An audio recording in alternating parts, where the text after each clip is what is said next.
are watching live proceedings from the National Assembly this Thursday afternoon, the 15th day of August 2024.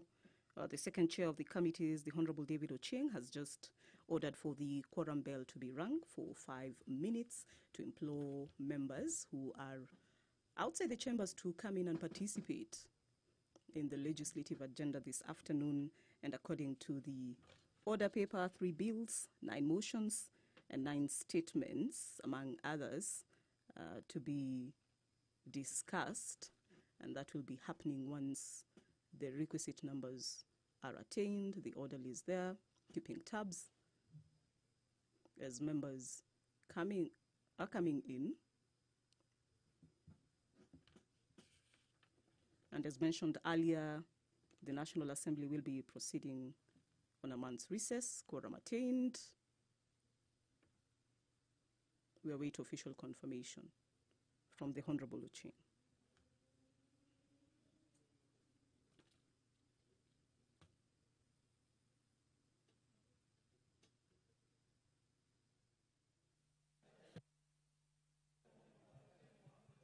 Order. Members, I confirm that we are quorate. I now order that we start the House proceedings this afternoon. Order number 1, administration of oath. Order number 2, communication from the chair.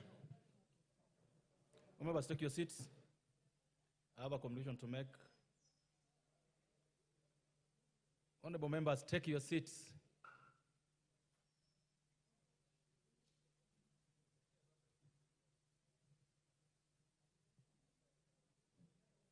All members, I have a communication to make with regards to the appointment of the mediation committee on the sugar bill. As you are aware, on Thursday, 1st of August 2024, this House approved the motion on the report of the Committee of the Whole House on the consideration of the Senate Amendments Bill, amendment to the Sugar Bill, National Assembly Bill number 34 of 2022. Notably, the committee had rejected some of the Senate amendments to the bill. This decision consequently committed the bill to a mediation committee in accordance with the provisions of Article 112 of the Constitution and Standing Order 149. Honorable members, Article 113 of the Constitution requires that whenever a bill is referred to a mediation committee, the speakers of the House of Parliament shall appoint an equal number of members from both houses to attempt to develop a version of the bill for consideration by the Houses of Parliament. Therefore, in this regard, honorable members, having consulted the leader of majority party and the leader of minority party, I've appointed the following members to represent the National Assembly in the mediation committee on the Sugar Bill 2022. 1, the Honorable Emmanuel Wangwe, CBS MP. 2, the Honorable Dr. John Mutunga, MP. 3, the Honorable Justice Kemei, MP.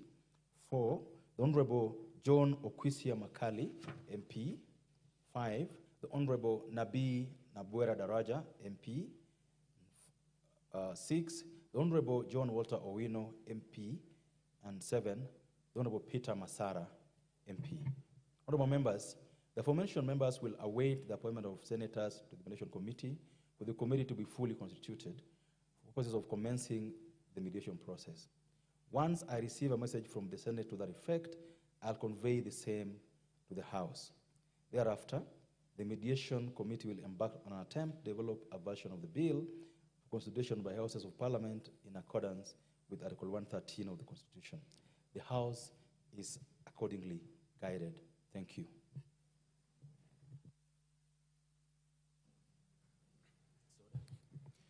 Order number 3, messages. Order number 4, petitions. Order number 5, papers. Honorable Majority Leader. Okay, thank you. Honorable Speaker, I beg to lay the following papers on the table of the House today, Thursday, 15th August 2024. A, the draft Public Procurement and Asset Disposal Amendment proposed Regulations 2024 and related annexures from the National Treasury to be referred to the Committee on Delegated Legislation. The quarterly economic and budgetary review reports in the 2023-2024 financial year from the National Treasury, Insurance Industry Annual Report of 2022 from the National Treasury, Monetary Policy Committee Report for April 2024 from the National Treasury, Annual Report for the financial year 2022-2023 from the Office of the Director of Public Prosecutions, Audited Finance Statements from the year 2022-2023 from Laikipia University, and Annual Report for financial year 2022-2023 from the Salaries and Remuneration Commission. 8. Reports of the Auditor General and financial statements for the year ended 30th June 2023 and the certificates therein in respect of the following institutions: Geothermal Development Company Limited, Lake Victoria South Water Works Development Agency, Kenya Petroleum Refineries Limited, Kenya Meat Commission, Kenya Wildlife Service, National Museums, National Oil Corporation of Kenya Limited, and Zoya Sugar Company Limited. 9. Reports of the Auditor General and financial statements for the years ended 31st December 2023 and the certificates therein in respect of the following institutions: ADC AFC Development Limited Liability Partnership, and B Institute of Certified Investment and Financial Analysis. 10. Reports of the Auditor General and financial statements of the National Government Constituencies Development Fund, NGCDF, for the year ended 30th June 2023 and certificates therein in respect of the following constituencies: Chepalungu, Kisumu East, Mwingi North, Mwingi West, Nakuru Town West, Kaiti, Narok North, Kilome, Kinangop, Mukuruweni, Oljororok, and Maragua. Honorable Speaker, I beg to lay. Thank you very much.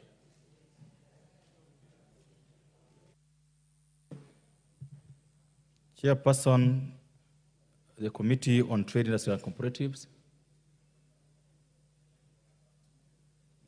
Honorable Gakuya,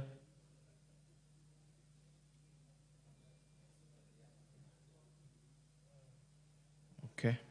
The Chairperson on the Committee on Administration and Internal Security, the Honorable Russell is here. Thank you, Honorable Speaker. Honorable Speaker, I beg to lay the following paper on the table of the House today, Thursday, 15 August 2024.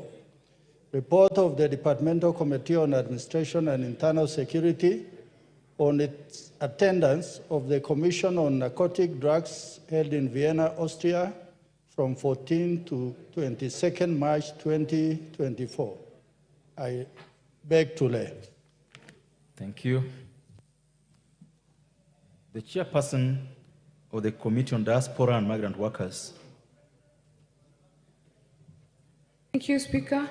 Honorable Speaker, I beg to lay the following papers on the table of the House today, on Thursday, 15th August 2024. The report of the Diaspora and Migrant Workers Committee on the inquiry into the role and conduct of private employment agencies in the recruitment of migrant workers and placement of students abroad. I beg to lay. Thank you, Honorable Haika. I think that marks the end of that. Do we have a member? This is the Committee on Trade and Industry. The Honorable Gitari. Yeshimo. I've just recognized Honorable Gitari first before you. Okay. Go ahead. What is it, Honorable Gitari?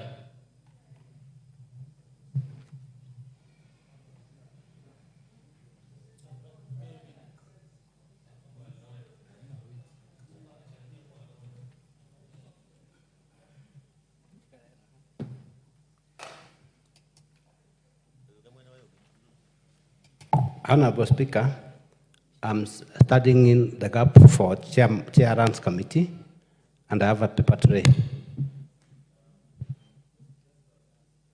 Sorry?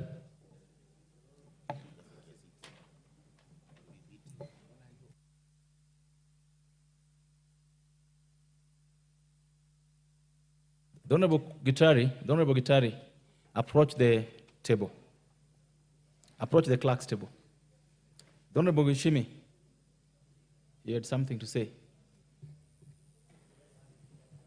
Chair, Honorable Speaker, I'm a member of the Trade Committee, and I heard that the chair was meant to table some papers. I wanted to hold this brief, but I'm informed by the clerk that they might not have the paper, so maybe the matter can be stood over to the next sitting. Yeah, just inform your chair that attendance of the House is key, and that he'll be allowed to lay the papers supposedly today the next time the House sits.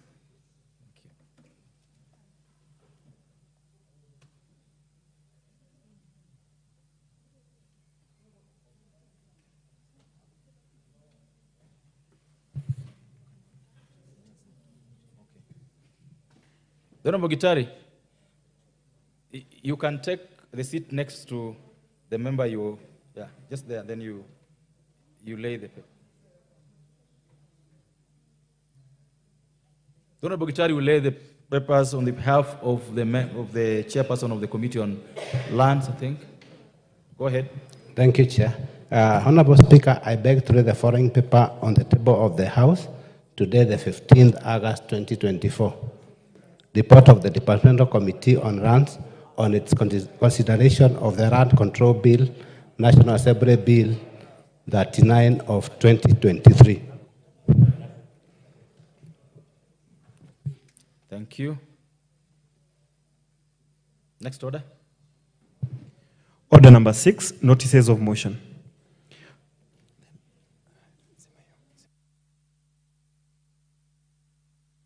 This order, we've got 3 members with the notice of motion. The member for Nairobi, are you ready? Honorable Mwenje, allow the member for Nairobi to be ready for this. Honorable Pasaris, are you ready to? Okay. The chairperson of Trade Industry Committee. Okay. The Honorable Haika, you have a notice to give. Go ahead. Thank you, Speaker. I beg to give notice to the following motion, that the House adopt the report of Diaspora and Migrant Workers Committee on the inquiry into the role and conduct of private employment agencies and recruitment of migrant workers and placement of students abroad, laid on the table on the House on Thursday today, 15th August 2024. Thank you, Speaker. Thank you. Honorable Pasari, do you not have the notice with you?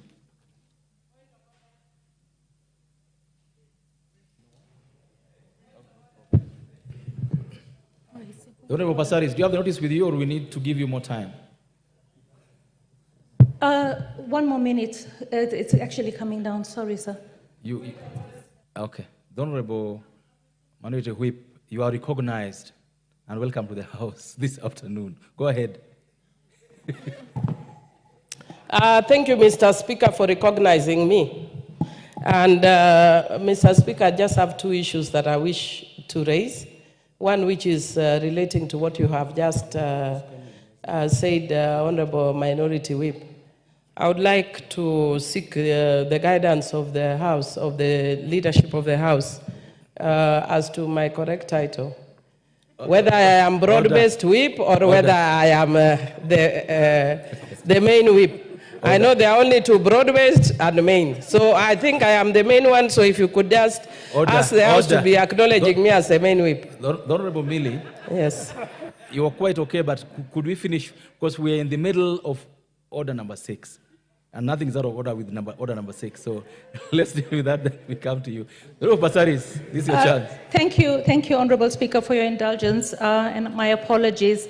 Honorable Speaker, I beg to give notice on the following motion, that aware that Article 43.1, as read together with Article 53.1b of the Constitution, provides that every person has the right to education and enshrines the right of every child to free and compulsory basic education. Further aware that the Kenya Vision 2030 identifies education as a crucial component for transforming the country into a globally competitive nation.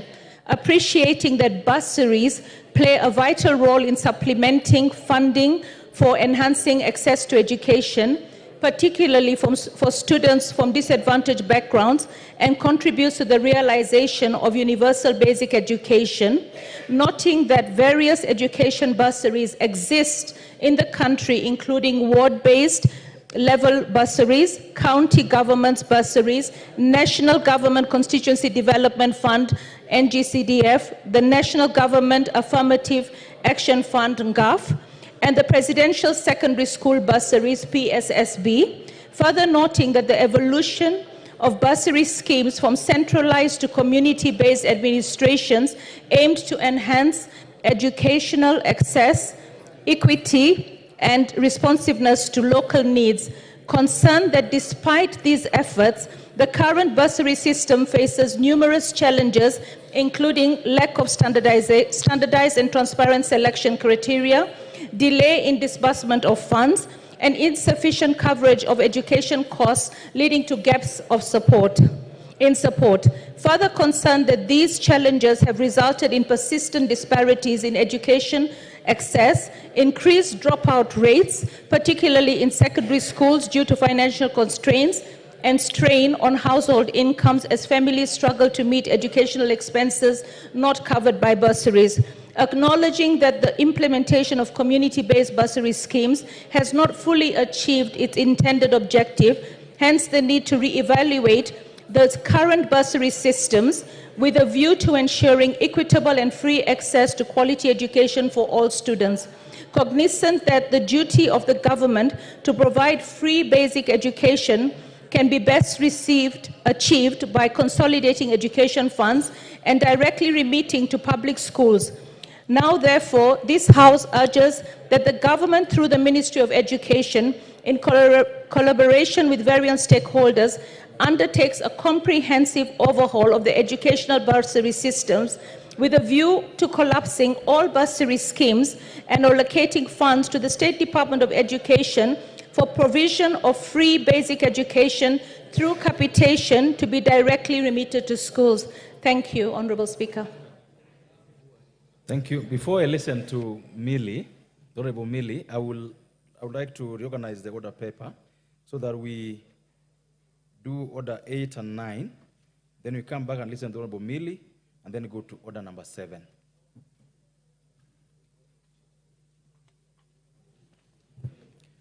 Order number 8, motion. Appointment of a firm to provide external audit services to the Office of the Auditor General. Question to be put. Members, debate on this motion had been concluded. I therefore put the question that this House adopt the report of Public Accounts Committee on the procurement of external audit services for the Office of the Auditor General for the financial years 2022-2023, 2023-2024, and 2024-2025, laid on the table of the House on Wednesday, 14th August 2024, and pursuant to the provisions of Article 226, Sub 4 of the Constitution, and Section 43 of the Public Audit Act, Cap 412B, appoint Messrs. PKF Kenya LLP for purposes of providing external audit services to the Office of the Auditor General, that is OAG, with respect to, 1, the account of the Office of the Auditor General for the period 2022-2023, 2023-2024, and 2024-2025, and 2, the financial statements for the staff mortgage and car loan scheme of the Office of the Auditor General for the financial years 2022-2023, 2023-2024, and 2024-2025. Will as many of the opinions say aye? Will as many of the contrary opinions say nay? The ayes have it.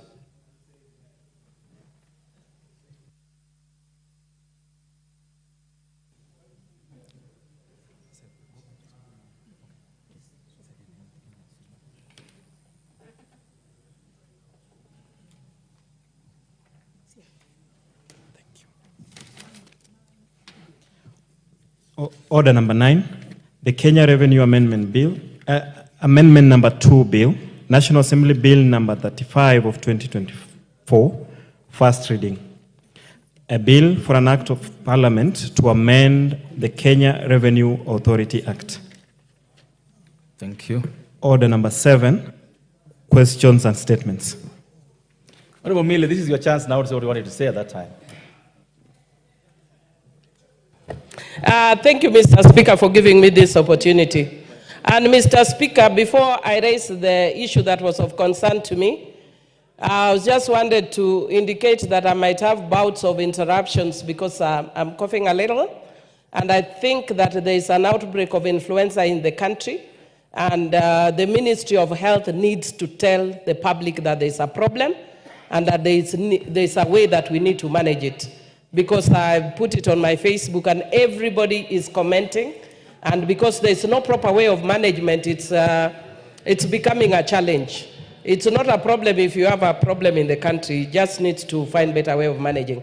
That was, by the way, Mr. Speaker. But my main, I told you, Mr. Speaker, I have two main concerns. Mr. Speaker, I just wanted to have a ruling from your side. The Honorable Pukosa is saying you should have a mask as part of the management of this process. Yes, I agree. If I can be provided with one, I'll be very happy. Okay, then though I'm at the tail end of it. Proceed. Mr. Speaker, if I can be provided with one. Mr. Speaker, and I hope the House is well equipped as part of that management, that they should be having masks at all times. Proceed. Mr. Speaker, you know, and I want to thank all the members who supported my position as a minority whip, even though I wanted to be minority leader, but I'm glad that I occupied the seat of minority leadership because then it allowed me to be a whip. And I want to encourage all the young women, Angukanayo, that is how you get seats. They are never given, you grab. And Mr. Speaker, the only thing I'd wanted you to clarify is that since then, there has been an issue about broad-based. And so I came in as a minority whip, but I'm seeing that there's a broad-based things. Within the broad-based concept, can Honorable Soro be called the broad-based whip and me the main whip? So that for purposes of clarity, we have Honorable Soro as the broad-based whip and me as the main whip. That was my first concern. The second issue I wanted to raise, Mr. Speaker, is that I've sat here at the position of minority whip. And I don't know who was sitting here, because you know nowadays we have a digital parliament. And the Gen Zs have really taken us speedy. And there could be a Gen Z up here taking a screenshot. And what I found here is a profile of my good friend and brother, Honorable Moses Kuria. Somebody might just interpret that I've come to be whipped to harass my good brother, Moses Kuria. Could I please know who was sitting here and what interest they have in Honorable Moses Kuria? Thank you, Mr. Speaker. Thank you so much. I hope you're going to be provided with a mask. And because what is outside of order? Thank you, Mr. Speaker. You know, Honorable Millie, the minority whip said that we have cases of influenza and there is no treatment or proper treatment. I think there are guidelines by the Ministry of Health about being given administration of influenza vaccine, which is given to those who are over 50 years and also those who have other underlying conditions. We also have pneumonia vaccine that is also given for the same age bracket and also for children. So I think there are guidelines that are available. I know you are 20. There are guidelines that are provided, and for Kenyans outside there, they should be able to approach their medical doctor or go to the hospital so that we don't have people saying that there is influenza and there might be no treatment. I think that is important to the public, that they know that there is treatment and they can be assisted in any hospital. Thank you. No, there was no debate about what you said. Honorable Mwenje, you have a last thing on this? Thank you. Thank you, Honorable Speaker. Allow me to be the first, I think, to congratulate the Honorable Millie on her appointment as the minority whip. Honorable Speaker, I have to get used to having a handbag now next to me here. You know, usually we've just been men here, so clearly the scenery on this side has changed for the better. Honorable Speaker, but I also want to support Honorable Millie's issue that she's the substantive whip and we have Osoro who's the broad-based whip. And we need to understand what this broad-based whip will be doing. Okay. I don't know where he is today, but Honorable Speaker, you need to give a ruling as the minority, the substantive whip of the House has indicated. Thank you, Honorable Speaker. Okay. Now, the Honorable Nyamai, you want to say something on this? Thank you very much, Mr. Speaker. Just a minute. The minority whip, it is not the way it's done. You take your seat, Honorable Millie. This is not the way it's done. You're going to learn that once you speak, you allow others to also have their say. If there's a need for clarification, we'll come back to you. Now that you have a mask. Go ahead, Honorable Nyamai, go ahead. Thank you very much, Honorable Speaker. Obviously, Honorable Speaker, first of all, thank you for giving me a chance to comment on this matter. And Mr. Speaker, the House is excited, obviously, about this position of our senior, the Honorable Millie Odhiambo, the main whip. Mr. Speaker, I was just looking at the standing orders, and this is in standing order number 20. And I remember the leadership on the side where the Honorable Millie is and where I am also seated, has been working on the matter of making sure that the Honorable Millie sits in that position. And she just told us that, in quotes, Mr. Speaker, alianguka nayo. And she has advised us all we need to do, those who follow her, we just anguka nayo, anguka nayo, anguka nayo. Mr. Speaker, is that the way to go? Do we lobby? Or we just wait until they slumber a bit and then we anguka nayo, the way Honorable Millie did? I really congratulate her, but I want to know, Mr. Speaker, please guide us. Will we follow what the Honorable Millie has told us, or will follow the standing orders? Because there is something, Honorable Speaker, which I also want to anguka nayo. So which direction do I take, Mr. Speaker? Honorable Mayaka. Thank you, Honorable Speaker. Honorable Speaker, first of all, allow me, as a mentee of the Honorable Millie, to congratulate her on the new position, which we are very proud as, especially the women in this parliament, because now we have two of our outstanding ranking members who are women as part of the House leadership, and for us it's a moment of pride. But also, in terms of the broad-based government of national unity, I don't even know the right times, but Honorable Speaker, we are operating in extraordinary times in this country. And so Honorable Millie is very right in seeking directions on this matter so that we can know how do we treat her and Osoro, who is the broad-based whip and who is the substantive whip in the House. Honorable Speaker, as I finish, I just want to tell the Honorable Rachel Nyamai, I know she's our ranking member, but you know, when we are dancing that anguka nayo, we do it in italics. You don't fall like you're falling in water. You slide as you're falling. I thank you. I didn't see you slide, though. Honorable Naomi Wako. Thank you, Honorable Speaker, for giving me this opportunity.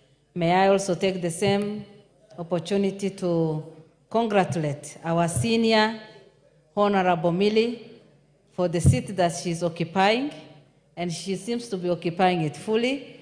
We are all proud of you as women in leadership. We congratulated you. We are all proud of you. And I'm happy that I have a colleague now that we can relate to. Just to add on to that, Honorable Speaker, Osoro is our Honorable Osoro is the majority chief whip. And you are the minority whip. And I know I am not the speaker, but I'm speaking on behalf of my colleagues. So, the Honorable Naomi Wako will be listened to like others. Yes. The standing order says that. The standing orders recognizes that, and and we serve in those capacities that is being supported by our standing orders. So Honorable Osoro remains the majority chief whip, and Honorable Millie is the minority whip. Thank you. Honorable Jan Kihara.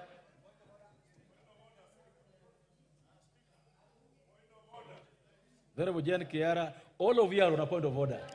So you just have to... Thank you, Honorable Speaker. Thank you for this time. This matter is so simple. To congratulate my sister for that position of minority whip. Correct. I remember Honorable Prime Minister Raila Odinga saying that it is not a coalition. He didn't enter into a coalition. Now that they are not in a coalition, I think we just stay where we are so that we have the majority chief whip as Honorable Osoro and my sister. And you know how I love you, you know how I support you. Just remain as a minority whip. God bless you. Honorable Makali Mulo. Yeah, thank you very much, Honorable Speaker. Honorable Speaker, I want to join my colleagues in congratulating Honorable Millie for this important appointment. Honorable Speaker, if actually parties have respect for seniority, Honorable Millie would have been sitting there many, many years ago, because she has all what it takes to sit there. But we know what happens with most of our parties. So I want to congratulate Honorable Millie, and you know I'm a very strong supporter of yours, so you can count on me as you push and anguka na watu. Then, Honorable Speaker, on the other side of it, Honorable Speaker, I think the matter being raised by Honorable Millie is a very important matter. And this is what you should consider, Honorable Speaker. What Honorable Millie is saying is from where Honorable Osoro sits, Osoro should be the broad-based government whip. And then she becomes the main whip. I think in simple terms, she's telling you, both sides of the house, we have one leg that side and another leg this side. So, Honorable Speaker, as you give your direction, it will be very important to determine, do we have legs on both sides? Because if you have legs on both sides, then it becomes a more serious matter than we are taking it. Thank you. And that's what, Honorable Speaker, I request you, I humbly request you, to put a bit of thinking into this issue and take time, don't rush to it. Thank you. So that your determination might change a few other things. Thank you, Honorable Speaker. Now, going forward, I'll give 2 more, but 1 minute each. Member for Busia. Okay. Member for Busia. Thank you, Mr. Speaker. My both legs are on this side to start with. I just want to correct the honorable member. You didn't talk about your legs. And Millie did not say that she is the broad-based whip either. And my legs are here, both of them. And also, it is not good to mislead the public. The matter of minority and majority is still at court. So we might be sitting here and we are supposed to sit there. So let us not discuss that. Thank you. Thank you. The member for NBS. Honorable Speaker, I want to take this opportunity to congratulate Honorable Millie Odhiambo Mapona for being nominated as the minority whip. It's not just, I wouldn't say that it's a recognition of women. I think it's a recognition of her capacity, because she does not represent women here. She is a constituency member of parliament who stood against men and other women and won. So she represents her constituency by all rights, and therefore representing the minority side by all right. And I think credit goes to Baba for recognizing her contribution in this house and in the country. Thank you. Thank you. I think I'm one person who is very excited to see Millie move so many laws from the back to the front. She has been one of the persons that I've always listened to since I came to this parliament. And I have benefited a lot, particularly when it comes to various bills that have come to this house. Very rarely would you hear her taking some issues or making some statement which are running away from our responsibility as a member of our constituency. I want to congratulate you. The only thing I'll ask you, please, the other side of Meli is a bit of activism. Now you're in the leadership. So please try as much as you can so that now, because we are looking at you as now as Honorable Murugara. Thank you very much, Mr. Speaker. Mr. Speaker, let me congratulate Millie, great lady who is now the whip from the minority side. I think you deserve it in no ways. You've contributed a lot to this house and the country, and we will cherish as you continue to serve us. Thank you. As regards our position, the term broad-based government, and the word government is a term of art. It refers to the executive. It does not refer to this house at all. So the position remains what has always been prevalent here. We have the majority side and the minority side, and the positions of leadership remain as they have always been.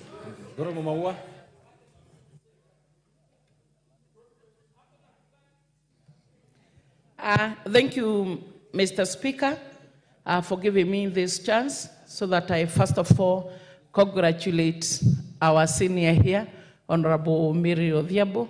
Thank you so much for portraying your capacity to carry out the task that you are given.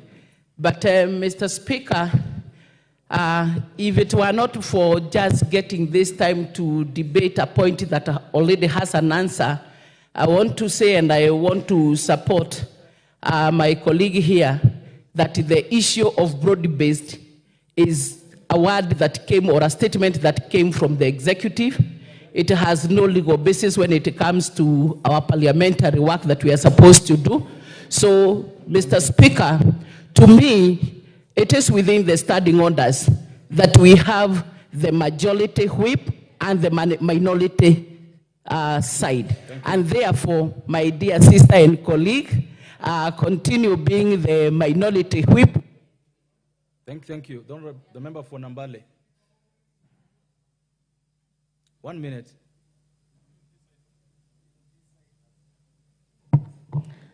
Thank you, Mr. Speaker, for giving me this opportunity to thank Honorable Millie for the chance to serve as the whip in this house. But Honorable Speaker, having listened to all the speakers who have said, who have contributed on this particular debate, and considering the position where I sit personally, or the position I am in this particular parliament as an independent, we have heard that we have majority whip, we have broad-based whip, and now as independents, Mr. Speaker, please consider us and also give us a whip. Thank you, Mr. Speaker. Thank you. Member for Kabuchai.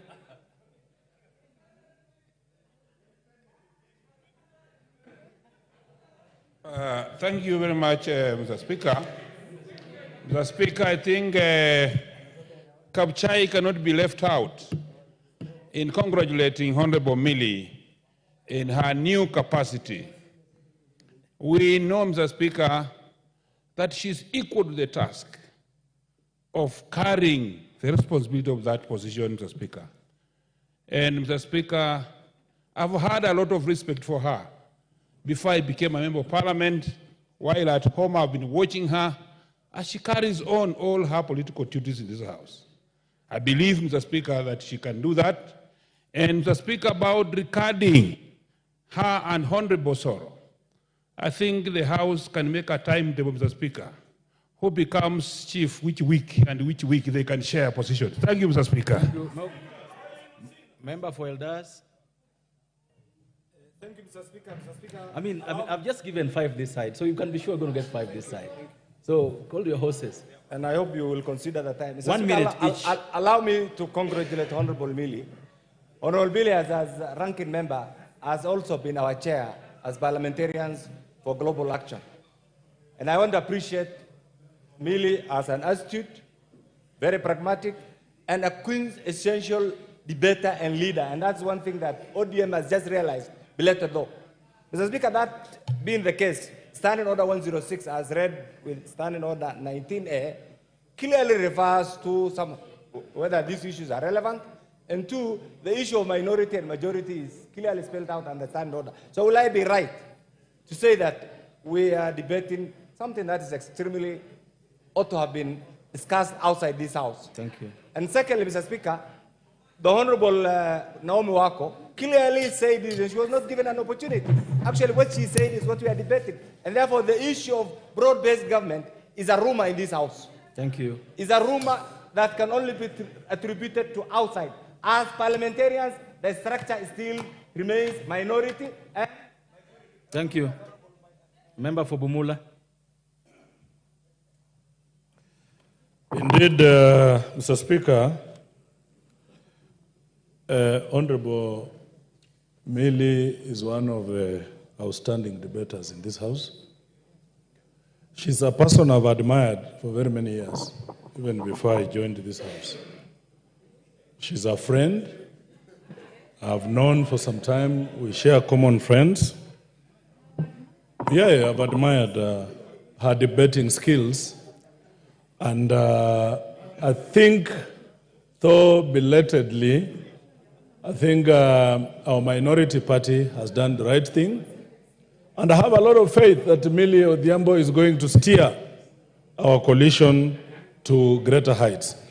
In terms of Millie and Osoro, if you gave me these two, honestly, it's not rocket science. You put Millie Odhiambo here, you put Osoro here, who is the best? Clearly, Millie Odhiambo stands out, and you cannot even debate. Thank you. The Honorable Major Bashir.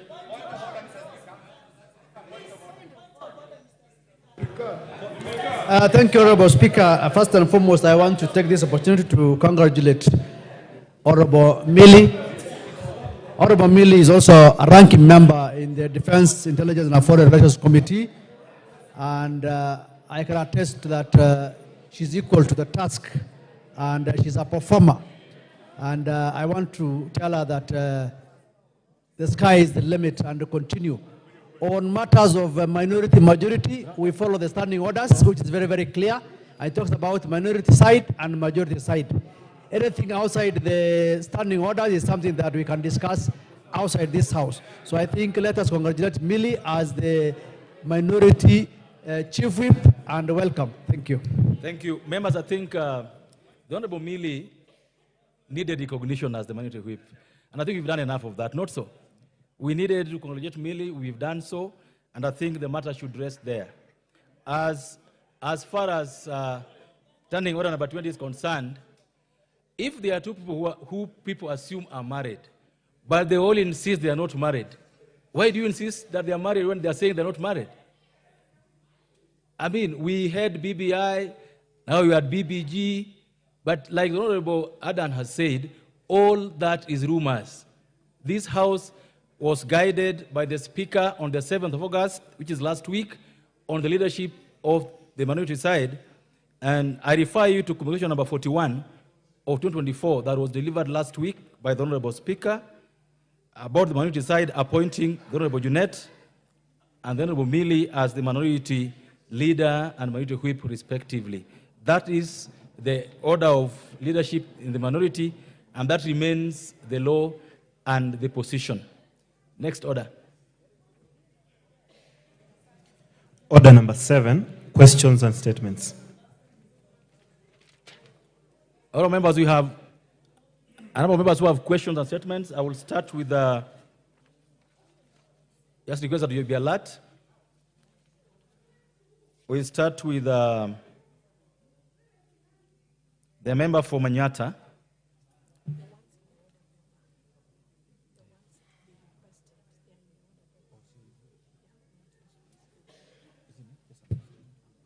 Just hold on.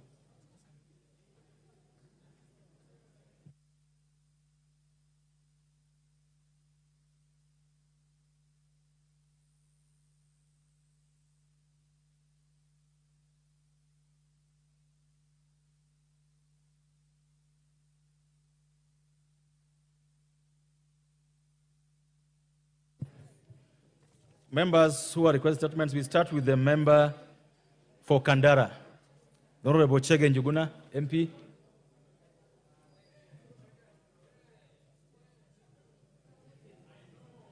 You can use the mic next to you. Thank you. Thank you so much, Honorable Speaker. Honorable Speaker, I raise to request for a statement on the appointment and conduct of the chairperson of Betting Control and Licensing Board. Honorable Speaker, pursuant to Standing Order 44.2c, I wish to request for a statement from the chairperson of the Departmental Committee on Administration and Internal Security regarding the appointment and conduct of the chairperson of Betting Control and Licensing Board, one, Mrs. Jane Muikari Makau. Honorable Speaker, Mrs. Jane Muikari Makau was appointed as the chairperson of the Betting Control and Licensing Board on 20th December 2022. She also serves as the director of the National Water Harvesting and Storage Authority and also as the chairperson of the Strategy, Technical and Business Development Committee for the same board. Honorable Speaker, her appointment is in contravention of a court ruling in the Employment and Labor Relations Court, Course number 3 of 2022, where the court held that a person serving as a full-time public officer is not eligible to serve in any other public office. Further, the spouse to one Miss Jane Muikari, Apostle Dr. Karis Owanze, Tom, was charged on 14th April 2023 with defrauding a Korean businessman of Kenya shillings 54 million in a fake gold transaction. The relation raises questions as to the conduct of the chairperson. Honorable Speaker, pursuant to Article 10 of the Constitution, all persons, including state officers and public officers, are bound by the national values and principles of governance as per the Constitution. Honorable Speaker, on 22nd February 2024, were accompanying Mr. Fred Afune, Director of Priaco Technology Limited Trading as Shabiki.com, to an official round of water tanks in Makwiny County, Mrs. Jane Muikari, in her speech, Honorable Speaker, lauded the move and invited other betting companies to emulate the same gesture. Honorable Speaker, her action not only amounts to conflict of interest, but also contravenes the Constitution.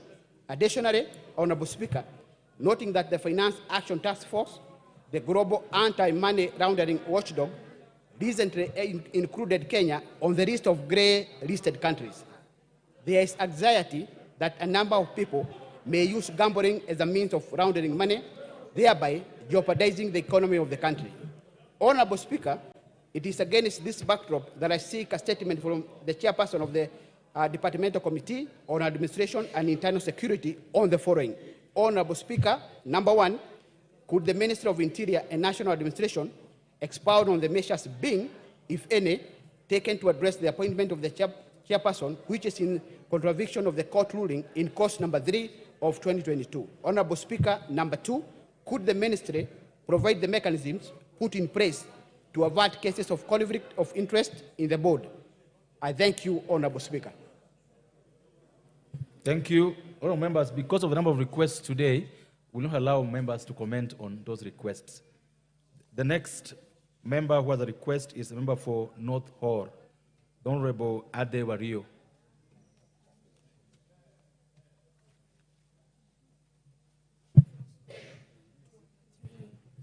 Sorry. The Honorable Rasso, before we move to member for North Hall, this is direct to your committee. Thank you very much, Honorable Speaker.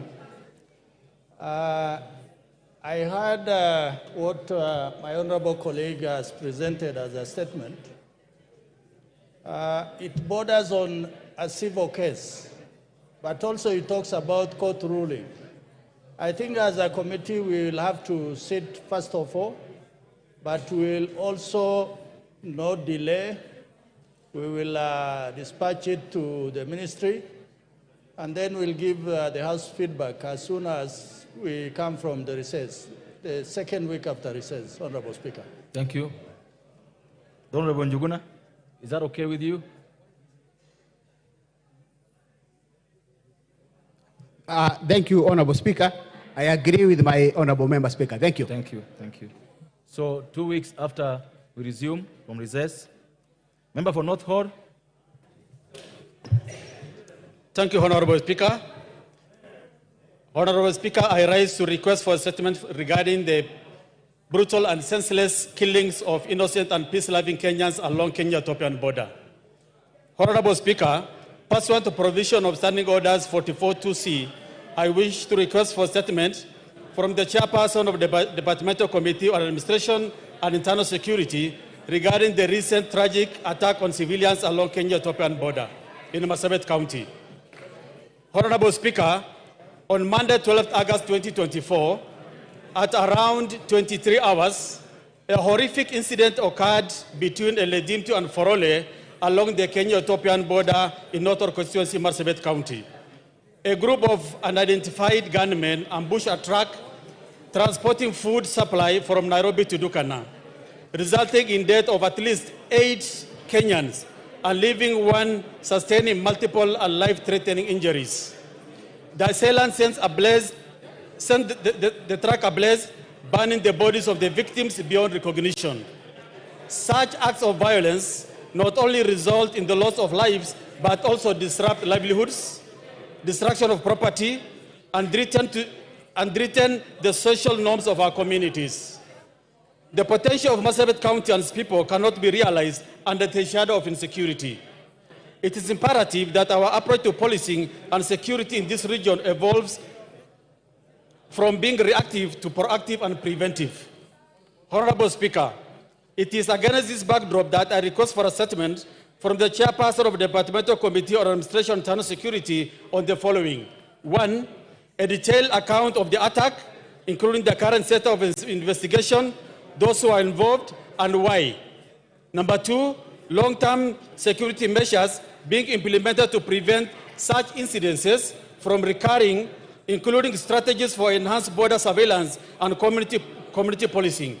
And finally, any assistance provided to the victims of the families and the injured, as well as plans for long-term support and compensation. Thank you, Mr. Speaker.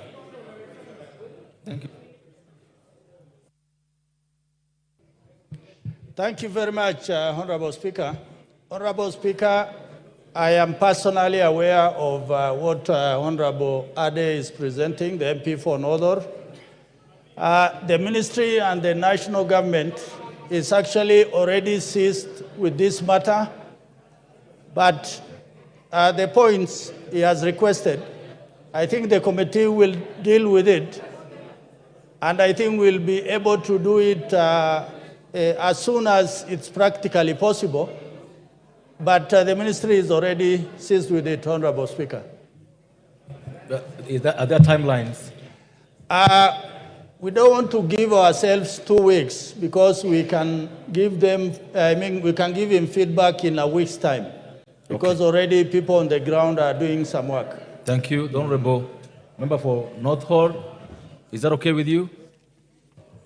That's okay, Mr. Speaker, because we are all affected and we are in this with the Vice Chair, so I agree to the Chair. Thank you. The next statement is from Member for Fafi, Honorable Yakub. Bismillah. Thank you, Mr. Speaker. I rise to request for a statement regarding insecurity in Fafi constituency. Honorable Speaker, pursuant to the provision of Standing Order 42-2C, I rise to request for a statement from the chairperson of the Departmental Committee on Administration and Internal Security regarding security in Fafi. Honorable Speaker, Fafi constituency has for a long time witnessed a series of attacks by suspected militants. These attacks have seen several police officers, national police reservists, and civilians lose their lives and communication masts blown away. For instance, on the morning of 10th August 2024, Mr. Deho Muhammad Adan of ID number 2266-17498 and his son, 12-year-old son, were reportedly killed by Al-Shabaab militants at that Abbas village, Kamuda location, accusing him of working with government security agencies. Mr. Deho was among a group of 17 locals who had volunteered to work with the Special Operation Groups, SOG, to eliminate Al-Shabaab activities in the area. The team had been vetted by Bura East Sub-County Security Intelligence Committee in October 2022 and recommended for recruitment as NPRs. Honorable Speaker, numerous appeals to the government to beef up security by deploying additional officers and recruiting more national police reservists have not been successful. Schools and hospitals have been closed as roads remain impassable due to insecurity. The situation is worse in rural and border villages, including Yumbis, Harbol, Degega, Degbon, and Dekarja. Honorable Speaker, owing to the growing insecurity in the constituency, I cannot freely move around to undertake development activities, as I am also a target of militants due to my denouncement of their actions. Additionally, local administrators in border areas fear for their life and as such stay away from the areas of jurisdiction in the villages, opting to stay in major towns. Sadly, the few police reservists that were manning the constituency have been served with discharge letters, leaving the area exposed. Honorable Speaker, sir, it is against this background that I seek a statement from the chairperson of the Developmental Committee on Administration and Internal Security on the following. 1. The reasons as to why the government is downscaling security levels by discharging NPRs, 16 of them in Bura East Sub-County from duty on 6th August 2024 instead of beefing up security in the area. 2. Reasons as to why the 17 NPRs locals who had volunteered to work with OSOG and other security agencies to eliminate Al-Shabaab activities in the area have not been armed, and yet they are enumerated and embedded with government security agencies. 3, Honorable Speaker, specific actions being taken by the government to enhance security in Fafi constituency, considering the minimal allocation of NPRs, the limited administrative and divisional infrastructure, and the scarcity of SOG camps. 4, clarify whether the ministry maintains records of abduction by Al-Shabaab in Fafi constituency and other government security agencies. And if such records do exist, provide the numbers of abductions and measures taken by the ministry to ensure the safety of residents. Having stated that, Honorable Speaker, I want to add that we have, as members of Northern Kenya and a victim of Al-Shabaab, we have been raising issues of security in this House for the longest. And all the answers we get are laptop and desktop answers. I request, Mr. Speaker, I want your direction and guidance on this. We are asking you or requesting you to direct the administrative. Thank you, the honorable member. You know the drill now. All you want to say about statement is you put it in the statement itself. There are no speeches after you've done your statement.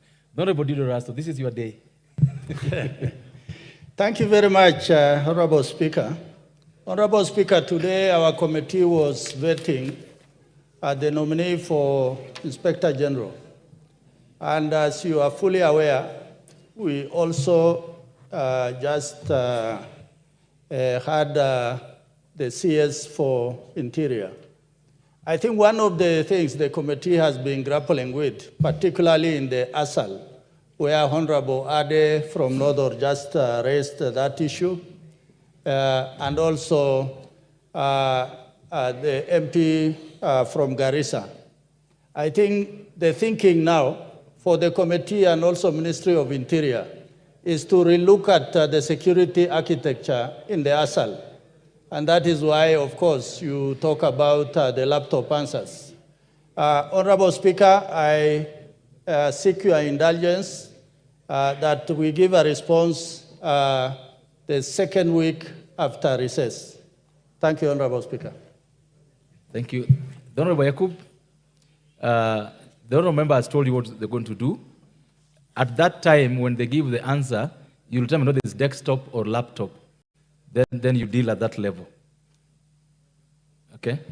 Thank you, Mr. Speaker. I was just emphasizing that so that the committee can take the issue very serious. Okay. I've been grinding this House for the longest, so I hope this time they will come with right answers. And I hope them to visit the area so that they can get the facts themselves. They have been here, the committee, and listening to the minister only. We want them to go to the ground, from Mandera to Lamu, get the grounds, get the facts from the locals, those who are abducted, the SOGs, even the government officers who are working there. You'll see a camp with 150 police officers with no vehicles. Thank you. And you expect them to work. So I request you to direct them to do that. Thank you, sir. Honorable Rasso, you can carry the laptops to the ground so that the answers you give are not just laptops, but laptops with the ground. Thank you, Honorable Speaker. I think Honorable Yakub is aware that I am a former KDF officer, and not just an officer, a decorated one for that matter. Many of these issues that are being raised, particularly by the corner communities that live in the far-flung areas, Turkana, Marsabit, Wajir, Garissa, Mandera, are not new issues. And that is why we are pushing the ministry that they have to relook at the architecture, because what we have, the situation that is obtaining does not work for those people. And that is why, of course, we will not restrict ourselves to just listening feedback from the CS. We have to hit the ground so that we are able to talk to our people faster. Thank you, Honorable Speaker. Thank you. I think that's okay. The member for Garsen.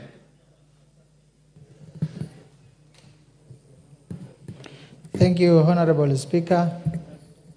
I request a statement regarding the indefinite closure of Malkahalaku corridor.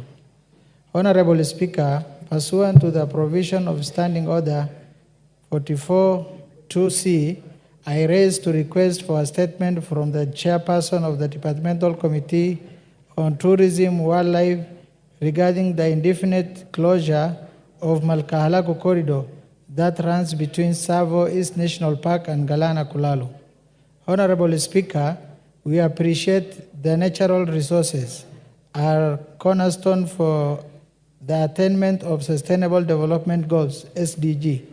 Indeed, it is imperative that dispersal areas ought to be secured to allow wildlife to move freely across landscape, while at the same time protecting other key land use activities such as agriculture, settlement, and infrastructure development.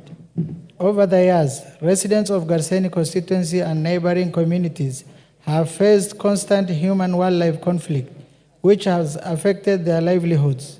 While residents have had adjusted their activities, recent directives by KWS has negatively impacted on the normal lifestyle in the region.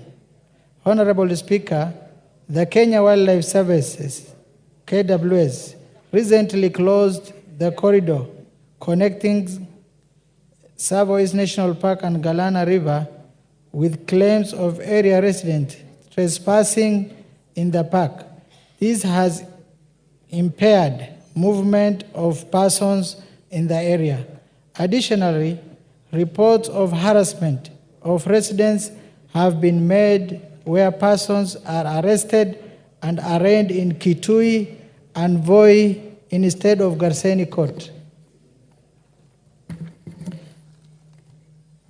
Residents have been suffered in the hands of KWS officers who have beat and injured the alleged trespassers. For instance, in July 2024, Mr. Hussein Dandi and Mr. Hassan Galge Gobu were badly beaten by KWS officers and robbed of approximately Kenya shillings 250,000.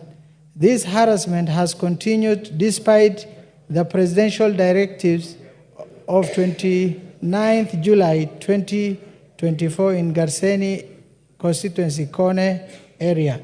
Honorable Speaker, it is against this background, and I request a statement from Chairperson of Departmental Committee on Tourism and Wildlife on the following.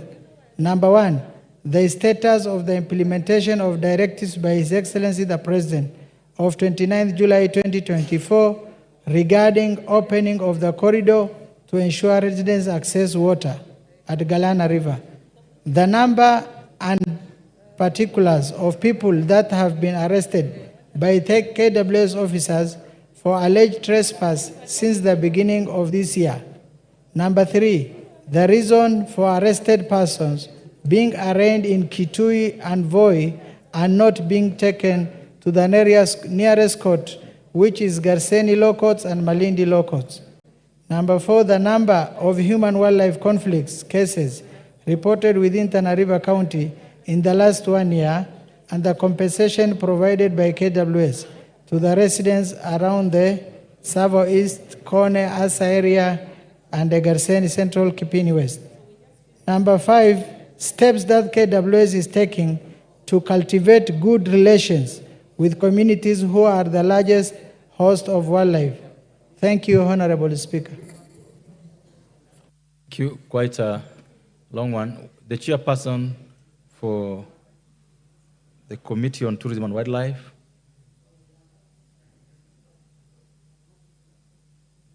Any member from that committee? Are you from that committee? Okay. Thank you, Mr. Speaker. And the chair of the committee and the vice chair of the committee are not in the house. They're going to Eldoret for commemoration of the city. And as a committee, we'll take up the matter, and after resumption of the house after the recess, and we will bring a statement to this house 2 weeks after the resumption of the recess. Thank you. Thank you. Member for Garsen, I think that is reasonable. Honorable Speaker, it is not reasonable because people are suffering.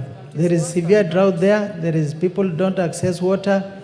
KWS are harassing people. They are arresting people. They deny people water, which is flowing. The president.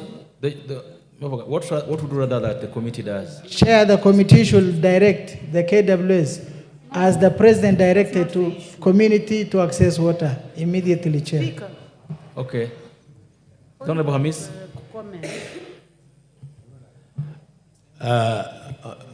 Honorable Speaker, the committee is scheduled to meet next week on a different matter. And we'll talk to the chair, and then the sub-chair of the committee will be able to give a more definite answer, because at the moment, the only way we can bring up a statement to this house is after the resumption, when the house is in session. Thank you. Because of the urgency of the matter, the Honorable Hamis, you communicate to your chair that the Honorable Member for Garsen be invited to your committee, and this matter be placed before it next week when it's sitting. I think that should be able to sort out the urgency of the matter. The Honorable Nyamaya decided that we are not going to have members comment on the statements. What is it you wanted to say? Honorable Speaker, thank you for allowing me to comment. I do not know how the Honorable Member for Garsen will take this. But, Mr. Speaker, the matter that is raising is not only a matter of tourism or wildlife, but it is also a security issue, Mr. Speaker. And I'm saying this because the Honorable Member is my neighbor. And he talked about people being arrested on the side of Kitui and on another side. And one of the places he mentioned is Kone. And Mr. Speaker, Kone Kariti is somewhere in my constituency. And I would like to say for us as the people of Kitui, we have a problem with people being told to access that place, because from the time that this matter was handled by the former cabinet secretary is when we got peace. So as this matter is being looked at as a matter of tourism and wildlife, it may also be being looked into as an internal security issue, Mr. Speaker. So that is my comment, and I would like him to take it and to know that the security of this country is not about a county and another county, but it is for all of us. Because if we are infiltrated by people who should not be in the forest, then all of us, even in this parliament, we will not be safe. Thank you, Honorable Speaker. Thank you so much. The Honorable Member for Garsen, this is the last bite on this. Thank you, Honorable Speaker. I think the ranking member, who was also the Speaker's panel, did understand this question. This question is not the Kone Kaliti issue. This question is between Galana Kulalu and the Savo East National Park. I think you are obsessed with Kone Kaliti, Mheshimiwa Honorable Nyamai. The Kone Kaliti issue is different. It's not, in fact, in my constituency. This is Garseni constituency. The other one is in Galole constituency. Which member is here, Honorable Said? So I think the member is obsessed with Kone Kaliti, but the Kone Kaliti issue need also to be resettled because you have moved children out of school. Thank you. Kalalani Primary School. The member carrying hand up, do you have a card? No, I don't have a... Okay, go ahead. Thank you, Mr. Speaker. Let me remind the honorable member that Konekaliti is in my constituency. It is not in her constituency.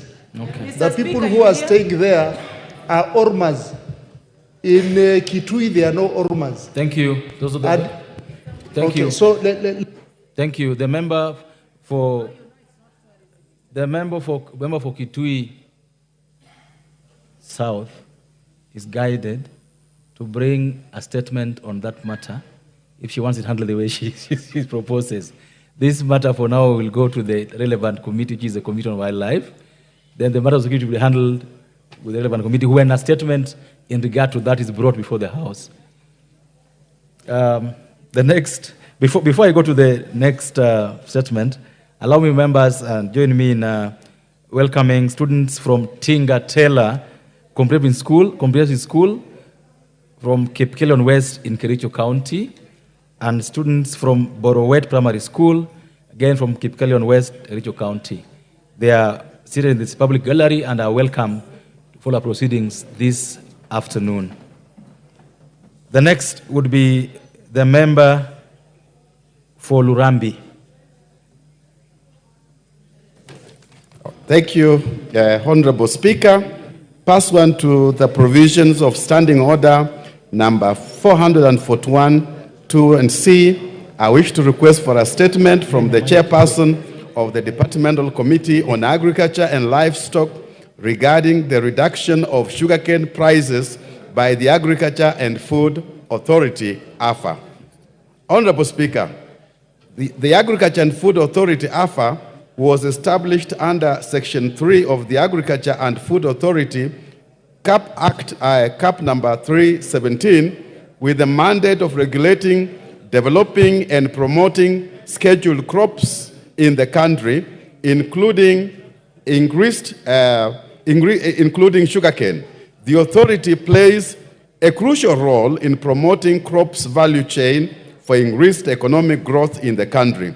Honorable Speaker, however, recent prices changes by AFA have raised significant concern among sugarcane farmers and stakeholders in the sugar industry. On the 7th of August 2024, AFA issued a notice directing a reduction in sugarcane prices from Kenya shillings 5,125 to Kenya shillings 4,950 per ton, effective from August 2024. It is particularly concerning given that the authority had earlier revised prices from Kenya shillings 6,100 to 5,125 per ton. These reductions represent a significant setback for sugarcane farmers as the cost of production has not decreased, meaning that farmers are now operating at a loss. Furthermore, there has been no public participation nor stakeholders' engagement meetings with the farmers and millers, raising questions about the transparency and inclusivity of the decision-making process. Honorable Speaker, it is against this background that I request for a statement from the chairperson of the Departmental Committee on Agriculture and Livestock on the following. Roman 1, report on the factors and indicators that the Agriculture and Food Authority, AFA, used to determine the new sugarcane prices. Number 2, mechanisms in place to ensure that price regulations are made within adequate input from all relevant stakeholders, particularly farmers and millers. Number 3, plans to review and potentially reverse this price reduction in light of its negative impact on the livelihoods of farmers. And lastly, long-term strategies to stabilize sugarcane prices and ensure fair compensation for farmers. Thank you, Honorable Speaker. Before I allow the chairperson of Agriculture Committee, because the Honorable Member for Kakamega also has a question on similar lines, I will allow you to go ahead before you call upon the chairperson of Agriculture to do so. You don't have to go through your question the way he has done. Oh, yes. You can just go through areas I think he's left out. Thank you, Honorable Speaker. Honorable Speaker, first I take this early lead to congratulate Honorable Millie Odhiambo, Anguka Nayo, as our new minority whip. As women, we are very proud of her.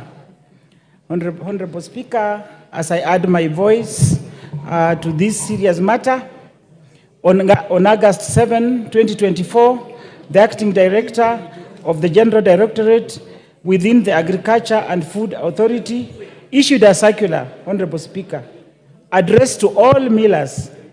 This circular lowered the cane price to 4,950 per ton for the month of August. Honorable Speaker, despite the circular being issued on 7th August 2024, it was vague regarding the effective date of the interim cane price. As a result, this has affected all sugarcane harvested in August, with millers retroactively adjusting transactions for the entire month in line with the circular. Honorable Speaker, the sugarcane price per ton was initially 6,100 and has now fallen to 4,950 as set by AFA. This drastic reduction has severely impacted farmers as the interim cane price was established without considering the cost of production and time factor. To put into context, at the time of planting, farmers incurred costs of 5,500 per ton for seed cane and 5,300 for DAP and urea fertilizers, with each acre requiring 2 bags of each. Moreover, land preparation activities such as plowing, replowing, harrowing, furrowing, and weeding have imposed significant financial burdens on the farmers. Despite the Western region, Honorable Speaker, relying on cane as a major cash crop, the farmers are currently spending more than they earn on sugarcane production. The low prices have led to devastating consequences, including cane poaching, diminished agricultural development, and some farmers uprooting their sugarcane crops to plant alternative crops, and consequential increased poverty levels. It is against this background that I request a statement from the chairperson of the Departmental Committee on Agriculture and Livestock on the following: a comprehensive report on the rationale used by Agriculture and Food Authority, AFA, to set the interim cane price for August 2024 at 4,950 per ton, including the criteria to determine this price. Number 2, the effective date of the interim cane price and reasons why the circular issued by AFA on 7th August 2024 did not specify a clear start date, leading to confusion and retroactive adjustments by millers. Honorable Speaker, we also require an update on the measures being taken by the Ministry of Agriculture and Livestock Development to control the influx of cheap sugar into the country, which has contributed to the price fluctuations, thereby undermining the development of the sugarcane farming sector in Kenya. Details on the consultations, if any, that were undertaken with the cane farmers and other stakeholders before the interim cane price was set, and whether the concerns of the farmers regarding production costs were considered. And detailed information on the composition and status of the reconstitution of the cane pricing committee, including whether there is a representation from sugarcane farmers in the current structure.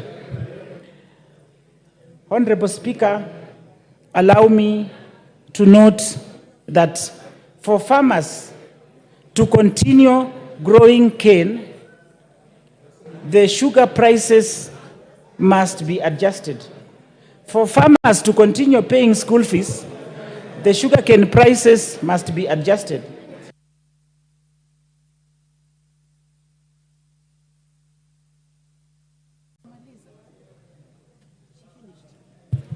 Okay, thank you, Honorable Elsie Muhanda. The Chair, Agriculture and Livestock, is Honorable Mutunga in the house? Yes. Oh, yeah.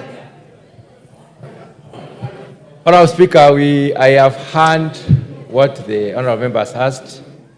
We can bring a report in the first week of reopening the house after the recess. Honorable members, in the interest of time, I will stick to the guidance that had been given earlier, that we don't make comments because we still have so many statements to go. So, Honorable Elsie, the first week after recess. Is that all right with you? Put it on record, please.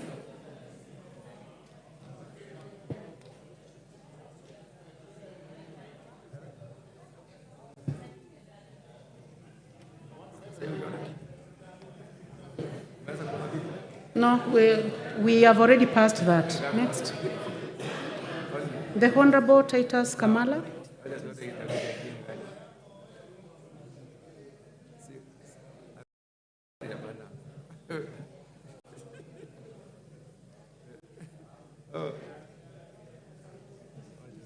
So, Honorable Titus Kamala, Honorable Koyo, you are out of order. You are not going to comment on this. I'm sorry, in the interest of time, we must make progress. You'll make progress after. You're out of order, Honorable Koyo. Take your seat. The Honorable Titus Kamala, the matter that you are raising is also on reduction of sugarcane prices by the Agriculture and Food Authority. And I am going to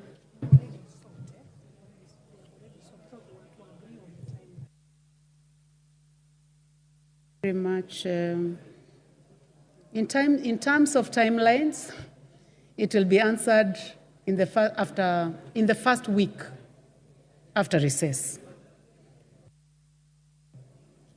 The Honorable Doris Donya, member for Kisii County. Thank you, Madam Speaker. I want to request for a statement regarding best school start time for school-going children. Honorable Speaker, pursuant to the provisions of Standing Order 42C, I rise to request for a statement from the chairperson of the Departmental Committee on Education regarding the school start time in the country. Honorable Speaker, our school-going children are subjected to early mornings in a bid to start class on time. It is unfortunate to note that majority of schools in the country have insufficient school buses or other means of transport. This has led to students being woken up in the wee hours of the morning to be picked by the few buses. The children spend a great amount of time in the buses during pickup and drop-off. Additionally, Madam Speaker, students are subjected to tuitions on weekends, which leaves them fatigued during what should be their rest time. Honorable Speaker, countless studies have shown that early start times are associated with students getting less sleep, which negatively affects the academic performance. Further, students with less sleep have difficulty paying attention in class and are likely to obtain lower grades. Additionally, early school start times and the resulting insufficient sleep may result in increased likelihood of students engaging in negative behaviors such as bullying and fighting, alcohol and drug abuse, higher risk of athletic injury, and increase of depressive symptoms including suicidal ideation, among other behaviors. Sleep deprivation also has long-term physical and mental health consequences such as diabetes, cardiovascular diseases, and obesity. Honorable Speaker, Section 84 of the Basic Education Regulations of 2015 states that the official operating hours for all-day public or private school institutions shall be Monday to Friday from 8 a.m. to 3 p.m.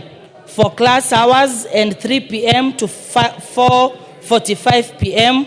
for co-curricular activities. The regulations go further to state that no day institution of basic education and a training shall require learners to report earlier than 7:15 a.m. Honorable Speaker, it is against this background that I request the chairperson of the Departmental Committee on Education to appraise the House on the following. 1. The strategies that the Ministry of Education has put in place to ensure that schools adhere to the set regulations, including prohibiting tuition during weekends, and the plans the ministry has put in place to ensure that all public and private schools that pick and drop students have sufficient vehicles to avoid long travel time to and from school. I thank you, Honorable Speaker. Thank you, Member for Kisii. Is the Chair Education in the House? Honorable Meli? Honorable members, we agreed that we stick to the ruling of the Speaker that there will be no comments because we have so many. No problem, the statement will come to the committee. Chair Education, Vice Chair Education, any member of the Education Committee? Do we have a member? Yes, please proceed. Thank you, Madam Speaker. We'll give a response in 2 weeks. Thank you very much. Member for Kisii, is that in order with you? Though it was a bit urgent, we have 10 days for the schools to open, and I'm worried because I wanted that attention to be taken keenly on what time the children should be going to school and when they're supposed to leave school. Because I'm told some students wake up at 3:30, Madam Speaker. 3:30.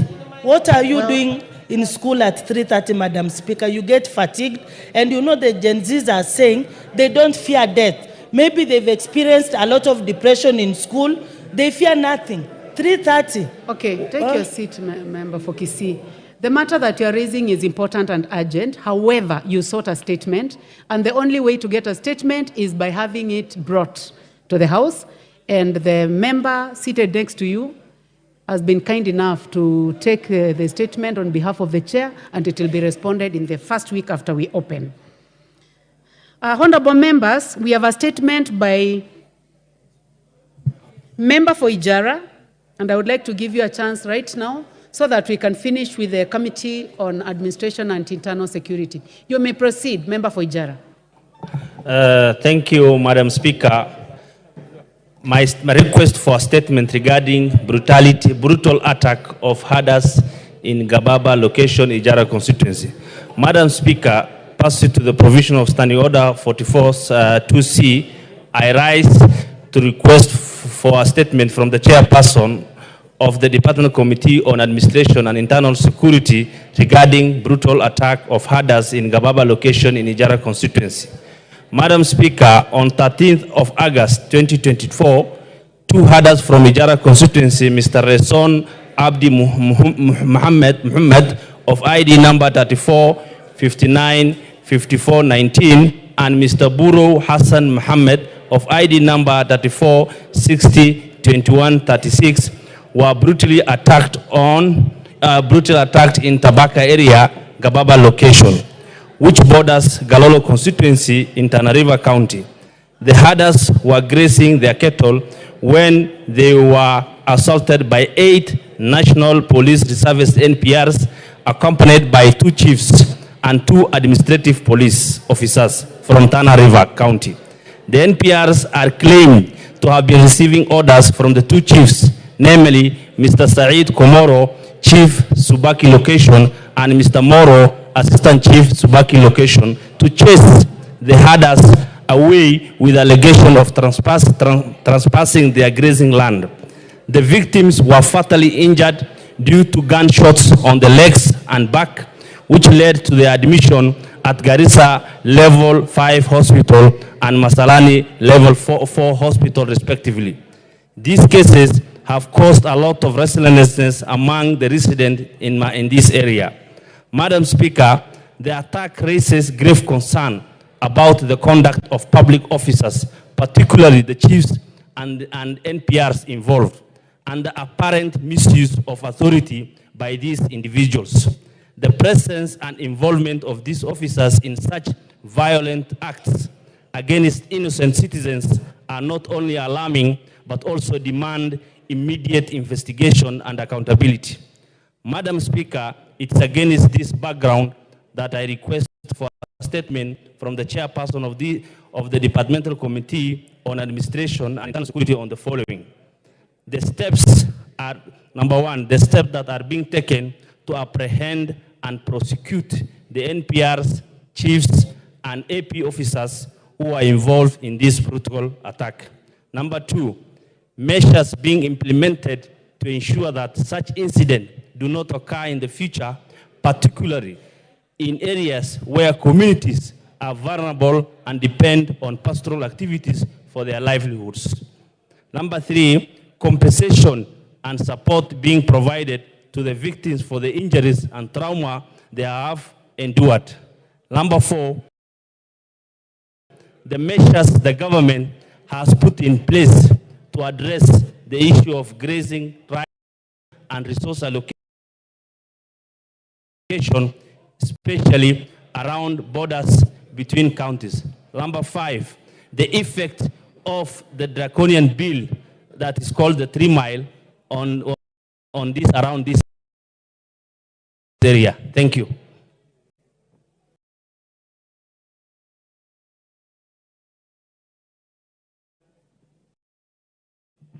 Thank you, Member for Ijara.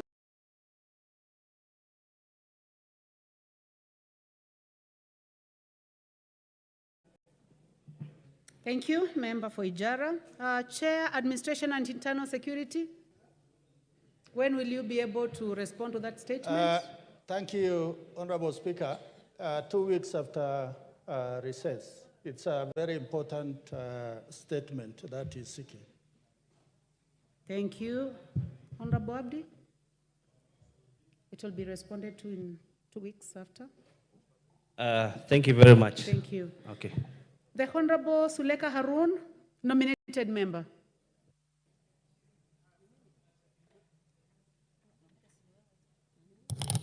I think so.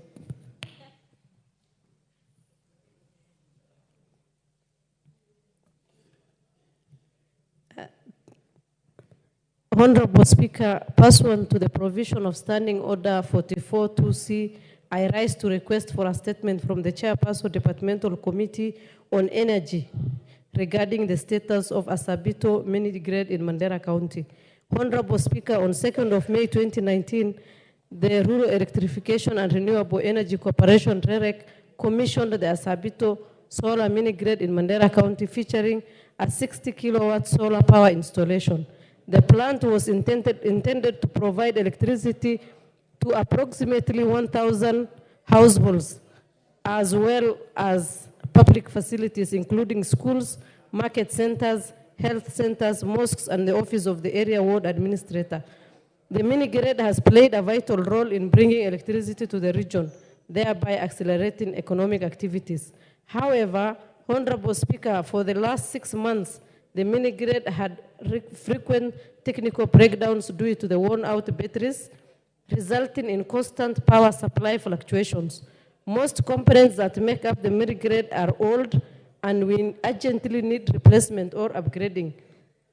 Additionally, due to the faulty batteries, the community in Asabito has been compelled to purchase fuel for the generators to restore power, yet they continue to pay electricity bills to Kenya Power and Lighting Company.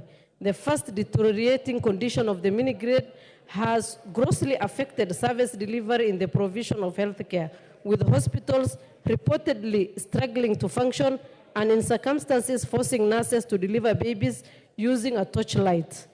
Other essential services such as printing have also been brought to a halt in schools. Continuous blackout heightens already existing security threats from Al-Shabaab, putting the government installations and officials at further risk in Mandera County. Honorable Speaker, it's urgent, it's against this background that I request for a statement from the chairperson of the Departmental Committee on Energy on the following. 1, plans to devise a maintenance schedule to ensure that all parts or components of the mini-grid are in optimal working condition to restore power to the community living in Asabito and the larger Mandera County. Measures taken to upgrade the old and inefficient infrastructure to a more modern, sustainable, and cost-effective technologies to relieve the community from the burden of fueling the generators. And number 3, plans to connect Morodile Ward to the mini-grid. I thank you, Honorable Speaker. Thank you very much, Honorable Suleka Harun. Chair Energy. Is the Chair Energy in the House? Vice Chair? Member of the committee? Yes, one member of the committee. Thank you, Chair. I'm a member of the Energy Committee. What is out of order, Honorable Bashir Abdullahi, member for Mandera North? You may take your seat first, Honorable. Honorable Speaker, nothing out of order, but I wanted just to second what the nominated member of Parliament was saying. Mandera North, Asabito sub-county falls. Honorable Major. I want to contribute on that statement, if you agree. I know, with the indulgence. Now that I have a lot of respect for you because you served the country in the army, thank you. I'm going to allow you just 1 minute. Thank you. Honorable Speaker, Asabito sub-county falls under my constituency, and I want to appreciate my member, nominated member of Parliament. She happens to come from my constituency and actually comes from Asabito. She's a resident of Asabito. So I think she's feeling the pain of the lack of power in that area. And Honorable Speaker, it's true that the solar mini-grid in that place is not working. It's been there for almost out of service for the last 8 months or so. And therefore, it's quite timely. We have a new sub-county in that place that needs to be operationalized. Unfortunately, we can't go on with it because of the lack of power. So I also call upon the committee to ensure that they fast track so that as Asabito has a solar mini-grid that is fully operational, so and that the people of Asabito and Morodile get light and services at the end of the day. Thank you.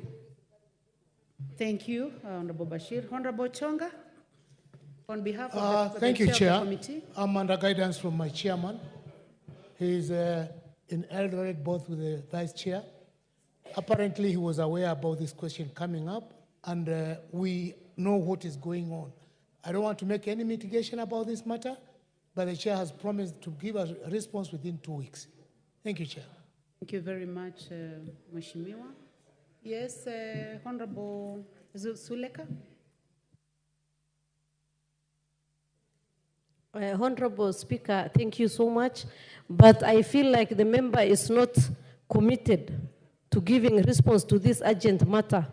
And I've stated the reasons why women are giving birth using torches in Asabito sub-county. Madam Chair, we have no power, the security threats are alarming, and we really need this to be responded urgently. Thank you. Now, Honorable Chonga, you have to take all, that is a very important matter that is being raised by the Honorable Suleka. So can you give us a response? Chair, as a parent, and the member I'm sure is a mother, I know how sensitive this matter is. And it's not only in her constituency, rather. Let me commit the Committee of Energy to a maximum of 5 days to have responded and action be seen within the constituency. I'll be part of this process, Madam Chair. Thank you. And you need to know that's very heavy. In 5 days, something will be seen on the ground? Yes, Madam Chair. I'm going to take it up right away. Honorable Suleka? Thank you, Madam Speaker, for your intervention. We are going to wait for the 5 days. Thank you. Thank you very much. Now, Honorable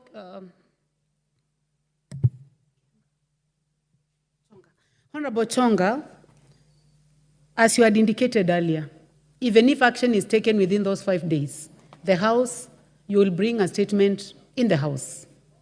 You said 1 week? 2 weeks?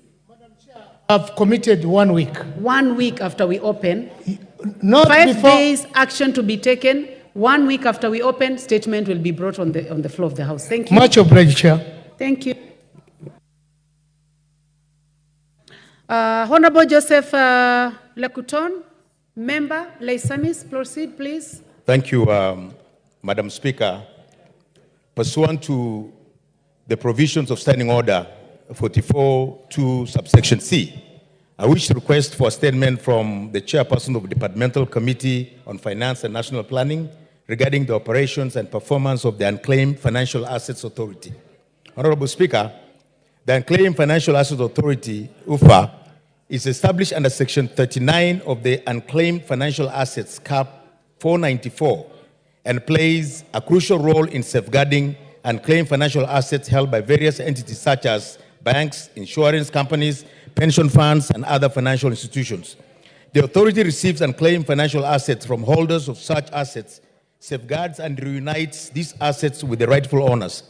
Given the significance of UFA's role and the substantial amount of unclaimed assets under its purview, it's imperative that this House and the public at large are fully informed on the activities of the authority.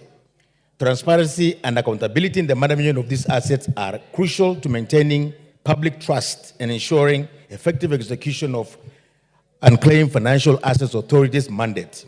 Honorable Speaker, it's against this background that I request for a statement from the chairperson of the Departmental Committee on Finance and National Planning on the following. 1. Report on the total amount of unclaimed assets collected by the authority since its establishment. 2. Report indicating the number of individuals that have successfully reclaimed their assets through Unclaimed Financial Assets Authority, including the total amount disbursed. 3. An outline of the investment strategies employed by Unclaimed Financial Assets Authority in managing the collected assets, including investment portfolio, total interest earned, and risk management policies. 4. Report on any corporate social responsibility initiative undertaken by Unclaimed Financial Assets Authority. And finally, Madam Speaker, measures taken by the Unclaimed Financial Assets Authority to leverage on technology to enhance its operation, including digital platforms, to support asset identification and reunification processes. I thank you, Madam Speaker. Thank you very much, Member for Laisamis. Chair, Finance and National Planning. I see it's not in the House because of the way things are today. Vice Chair, member of the committee. Yes, you may proceed.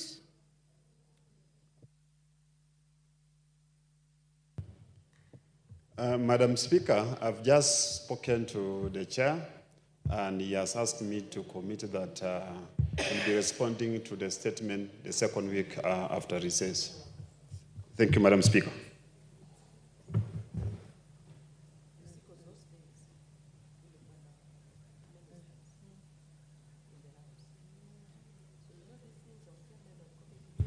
Thank you, Honorable Lamoit. Member for Laisamis, is that agreeable to you? No objection, Madam Speaker. Thank you very much. The Honorable John Kiaria, member for Dagoretti South. I am not able to see him where he normally sits, so the assumption is that he may have withdrawn from the chamber. We will move to the next one. The Honorable Joshua Kandie, member for Baringo Central. Thank you, Honorable Speaker. Pursuant to provisions of Standing Order 44(2)C, I wish to request for a statement from the chairperson of the Departmental Committee on Transport and Infrastructure regarding the deteriorating state of roads within Baringo Central constituency. Honorable Speaker, the Kenya Rural Roads Authority, KERA, is responsible for the development, rehabilitation, management, and maintenance of rural roads. In carrying out these functions, carer receives funds as appropriated by the National Assembly. Rehabilitation of roads is expected to be regular and as and when required due to damages that may arise from time to time. Rainfall experience in the last few months has caused extensive damage to roads in Baringo Central, severely impacting access to essential services. Most roads leading to schools, markets, health centers, and public offices have become impassable, isolating communities and hampering daily life. Of concern is the blockage of bridges and culverts due to landslides which have forced rivers to change their courses, redirecting water to residential areas. This has not only destroyed property, but also poses imminent threat to human lives. Honorable Speaker, the situation is particularly alarming in areas such as Sikowo, Sakasak, Kabasis, Kablel, which are prone to landslides. With the continuous heavy rainfall, these regions face an impending disaster if immediate action is not taken. With schools reopening in the coming weeks, students are significant risk due to the hazardous road conditions and overflowing bridges.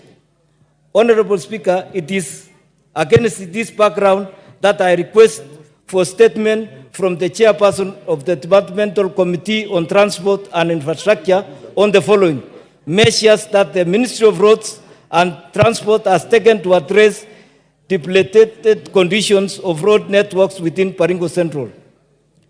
Plans that the Kenya Rural Roads Authority is putting in place to adequately address and resolve these issues, including ensuring repairs carried out on these particular road sections are up to standard.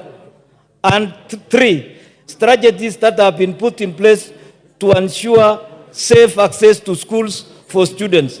Thank you, Honorable Speaker. Thank you very much, Honorable Joshua Kandie. Chair Transport, or the Vice Chair, member of that committee. The Honorable TJ Kajwang, I'm informed that you are the one to respond to this matter. You may proceed. Yes, I am, Madam Speaker. I'm a member of this committee and a ranking member at that. I have understood the concerns of the member, and I think we should be able to fast track that response within 2 weeks after we come back. Except I've heard that children are going to school and the roads are dilapidated and that kind of thing. I'm not so sure if within those 2 weeks the members' concerns would be ameliorated. But 2 weeks, I think, when we come back, I think we will do it. Thank you. Thank you very much, Honorable Kajwang. You are indeed a ranking member of this House. Honorable Joshua, are you okay with the 2 weeks? I am okay, but I would be very happy if maybe they can contact the DG carer so that they can do something, emergency funds. Well, Honorable Kajwang? Well, whereas we can't speak about the funds, but automatically, the first thing we do is to call the agencies. In fact, we do not have response by ourselves. I'm just a normal member like you. I have no more information than you do. But what we do is to call those agencies, and it is the response that those agencies will give us that will be brought here verbatim. If the issue of funds will arise, and this member will be called to that committee, and he will state his issues in the presence of those agencies. If there is some funds that he's aware of, then we will be very happy that the Baringo's people should benefit. Thank you. So, the second week after opening. Honorable Owen Bayer? Yeah, from the majority side, Honorable Speaker, you know, Honorable Kandia is a very good friend of mine and almost ranking. And you know, he's the one who controls Kera in his constituency. If a road is dilapidated, he just needs to call the regional manager, and they can fix it without having to wait for recess to end, then 2 weeks, and yet children are going to school the next day. This is something that he can do within the domestic framework to ensure that that road is made passable for the children, instead of waiting for 2 weeks until TJ comes with a response here, and then another 3 weeks, then another 4. This is something that he can fix. So I want to ask you, and if you ask me, I can even call for you, the regional manager in your area, to fix the road for the children. Is it a point of order you would like to discuss? What is out of order, Honorable Kajua? You know, let us not allow this to go unanswered. If members were to take phone calls and call people out there, let it not go unanswered. And whether Kandie is on the other side or on this other side, he's just a legislator like all of us. He has no more power than I do, even when he is on the majority. And all of us are oversighting these people. So it is very unfortunate, in my view, that the leader sends that in the Hansard, that he can be able to call somebody out there and things get done. I think GNCs out there should not find it very, very interesting that that can be done. Thank you. Members, in the interest of time, I order that this response be brought the second week. The Honorable Caleb Amisi, member for Saboti. You have a statement to transport and infrastructure. He may have withdrawn from the House. I may not be able to, from right now, I'm not able to know whether he is absent. So I think he has withdrawn from the chamber.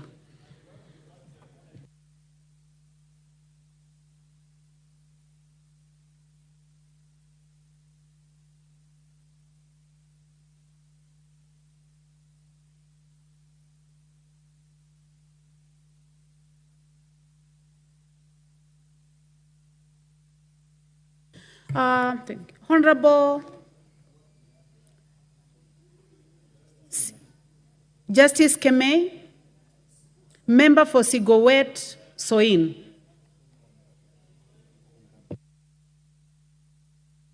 I am informed that the Honorable Njoki will be taking this, presenting this statement. You may proceed, Honorable. Thank you, Honorable Speaker. I'm here to represent Honorable Justice Kemei, MP, and the Honorable Speaker, pursuant to the provisions of Standing Order 44-2C, I wish to request for a statement from the chairperson of the Departmental Committee on Health regarding the recent outbreak of Mpox in East and Central Africa. Honorable Speaker, the Ministry of Health recently confirmed the country's first Mpox case, an infectious disease commonly known as monkeypox. While traditionally endemic to certain regions in Africa, its recent spread has raised significant concerns. Alarmingly, the Democratic Republic of Congo reported nearly thousands of infections and even deaths related to Mpox in the recent past. However, there has not been ample response by the ministry to this potential health crisis. Given the serious nature of this health threat, it is imperative that we discuss the situation urgently. Honorable Speaker, it is against this background that I request for a statement from the chairperson of the Departmental Committee on Health on the following. 1. A report on the Mpox case detected in Kenya, including when it was identified and how many more cases have since been detected. Number 2, the specific measures being implemented since detection and plans to prevent the spread of Mpox. And 3, report on assessment of the nation's preparedness to handle a potential Mpox outbreak, including current state of our healthcare facilities, availability of medical supplies, including vaccines and healthcare workers. Thank you, Honorable Speaker. Thank you very much, Honorable Njoki Njero. The Speaker has given permission to the Honorable Machua Waithaka also to say something as a follow-up to this. Is the Honorable Machua in the House? That is okay. We proceed. Chair Health. I can see that the Chair Health is not here. The Vice Chair? Member of the Health Committee? Any member in the House? Majority Leader. We'll respond after 2 weeks after opening. I'll let the Honorable Pokose know about that statement so they can follow up. Thank you, Honorable Speaker. Thank you very much, Honorable Owen Baya. Honorable Njoki Njeru, is that acceptable? That's okay, Honorable Speaker. Thank you. Thank you very much. The Honorable Member from Mbeere, Honorable Geoffrey Ruku, you have a statement? Honorable Ruku seems to have withdrawn from the chamber. Honorable members, in that case, we proceed to the Honorable Wanami Wamboka, member for Bumula. You have a statement. You may proceed. Thank you, Honorable Speaker. Pursuant to the provisions of Standing Order 44-2C, I wish to request for a statement from the Chairperson of the Departmental Committee of Defense, Intelligence and Foreign Relations regarding the disparities in the recruitment by the Kenya Defense Forces. Honorable Speaker, the Kenya Defense Forces annually recruits general service officers. This recruitment initiative is necessary to address human resource and capacity gaps within our defense forces. As per their annual adverts, the recruitment process is conducted at sub-county levels. While commendable, it is crucial to acknowledge that many applicants may currently be unemployed, hence the need to ensure fairness in the numbers of recruited candidates per region and equal opportunity to all sub-counties. Furthermore, despite the Kenya Defense Forces, KDF, vowing to ensure the mass recruitment exercise across the country is transparent and free from bribery, it is sad to note that the vice versa is true. For instance, the countrywide recruitment that went on last year in the months of August and September 2023 never considered young men and women from Bumula constituency. It is more regrettable that among the youth that were recruited, some claimed to be from Bumula constituency, but their records reflect otherwise. Honorable Speaker, it is against this background that I request for a statement from the Chairperson of the Departmental Committee on Defense, Intelligence, and Foreign Relations on the following. 1, reasons behind the rampant irregularities during KDF recruitment.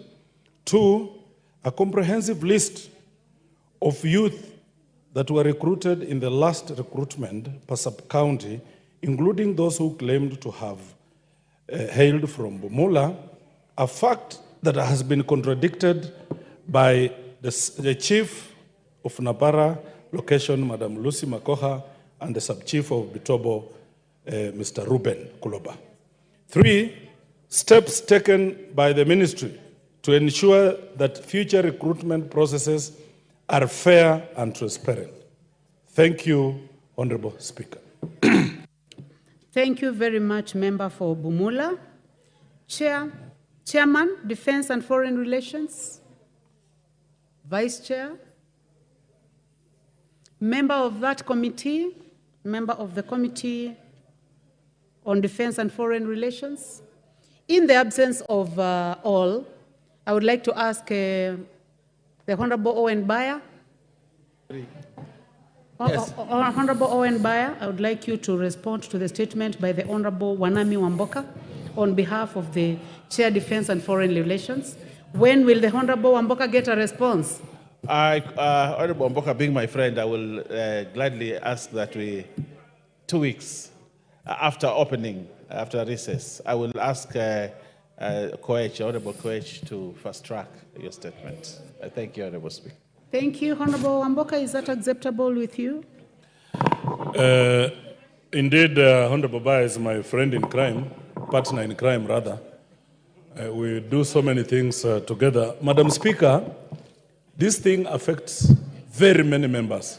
I'm seated with Honorable Kibagendi here, and he actually confirms that those people who are recruited in his constituency mostly are not members of that constituency. So even my brother, so what I would want my good brother in crime to do, in Christ, yes, to do, have a comprehensive answer. Honorable.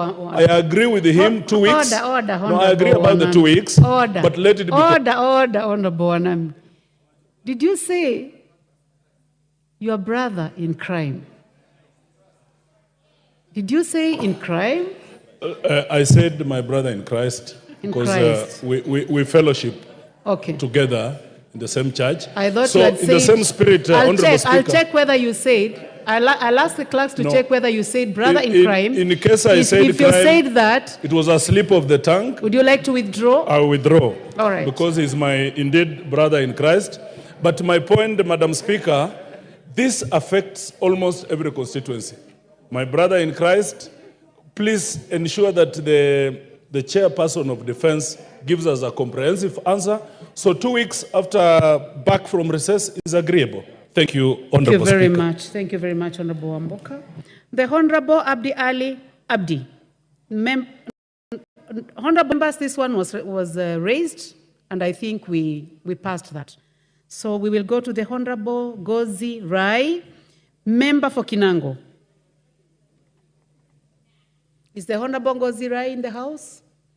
I guess that since he's not here, maybe he has withdrawn from the chamber, so we proceed to the Honorable Danson Mwashako, member for Undanyi.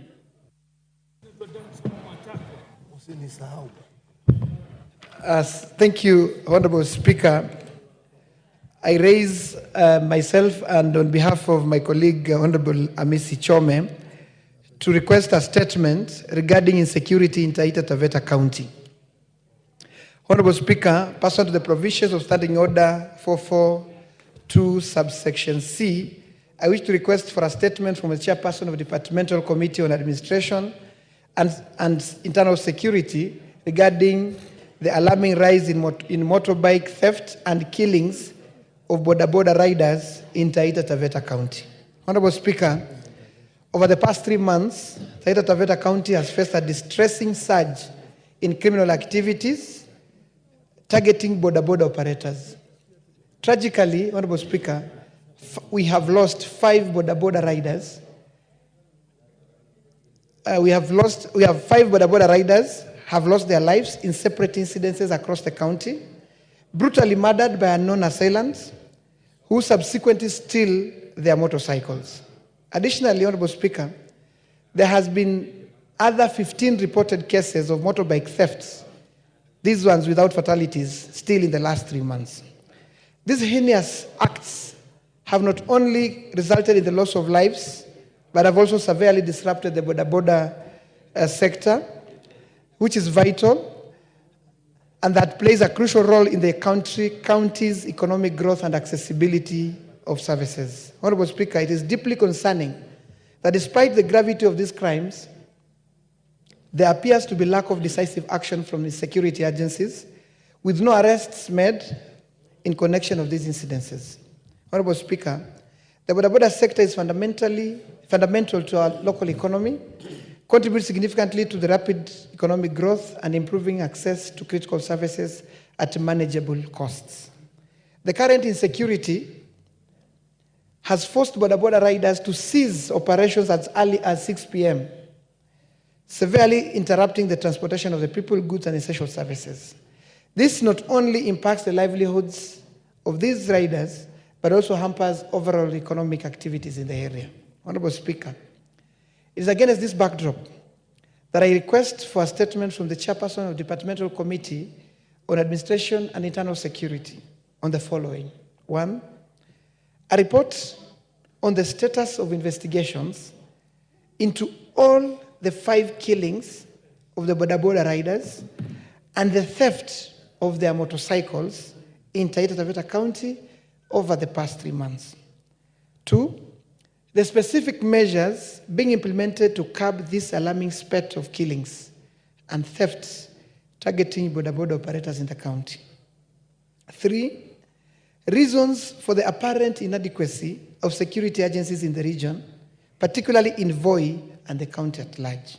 Lastly, the immediate and long-term strategies that the government is putting in place to restore security and the confidence in the boda boda sector, not only in Taita Taveta, but even in the country at large. Thank you, Honorable Speaker. Thank you very much, Honorable Danson Mashako. Honorable members, for the record, the Honorable Amisi Chome associates himself with the statement that has been made by the Honorable Mashako. Chair, Administration and Internal Security has withdrawn from the chamber, and the Vice Chair is not here. Do we have a member of that committee? In the absence of, any member from that committee, the Honorable Owen Bayer, on behalf of the Majority Leader. Thank you, Honorable Speaker. Honorable Speaker, I sympathize with the people of Taita for their problems in the motorcycle industry, the boda boda industry. But having said that, Honorable Speaker, I commit that I will inform the Honorable Tongoyo so that he can, within 2 weeks, but this is something that probably requires an urgent action, an operational kind of action, and therefore I may also be ask the guys at Vigil House to actually do something even as we wait for the statement. But we want to thank you for that intervention. We will try to put in some intervention so that before we get the statement, something can be done. I thank you, Honorable Speaker. So 2 weeks after recess, Honorable Mashako and Honorable Amisi. Let me allow my colleague, Honorable Amisi Chome, to say whether that is proper. Thank you. Honorable Amisi, you will limit yourself to the timelines. Thank you. And I join Honorable Mashako in condemning this brutal, senseless murder of boda boda operators. The time limit that is given, because you want really a sufficient response, is adequate in our opinion, given that the Deputy Leader of Majority has promised that to prompt the security agencies into action while we are awaiting that statement. That is required, and that would be that will bring back confidence amongst the people of Voi constituency. So we await that prompt action. Thank you, Madam Speaker. Very well, member for Voi. The Honorable Member for Tiati, Honorable William Kamket. Honorable William Kamket seems to have withdrawn from the chamber, so we skip that. The Honorable Clive Gisairo, member for Kitutu Masaba. Thank you, Honorable Speaker. Pursuant to the provisions of Standing Order 44-2C, I wish to request for a statement from the chairperson of the Departmental Committee on Transport and Infrastructure regarding aircraft safety in the country. Honorable Speaker, on 5th March 2024, a catastrophic mid-air collision occurred involving 2 aircrafts, a Cessna 172M aircraft, registration 5Y NNJ, carrying 2 occupants, and a Bombardier de Havilland -8 DHC 8-315 aircraft, registration 5Y SLK, with 44 occupants on board. The Cessna C-172M, operated by 99's Flying School, had departed from Wilson Airport runway 07 on a Visual Flight Rules VFR circuit training mission. Concurrently, the Bombardier de Havilland -8 DHC 8-315, operated by Safari Link Aviation Limited, had taken off from runway 14 of the same airport on a commercial scheduled passenger flight to Ukunda Airstrip in Kwale County. Upon collision, the Cessna C-172M was destroyed, resulting in the tragic loss of both occupants, a Captain Newton Omote Mokaya and the trainer, and a Miss Mariam Yusuf Omar, the trainee pilot.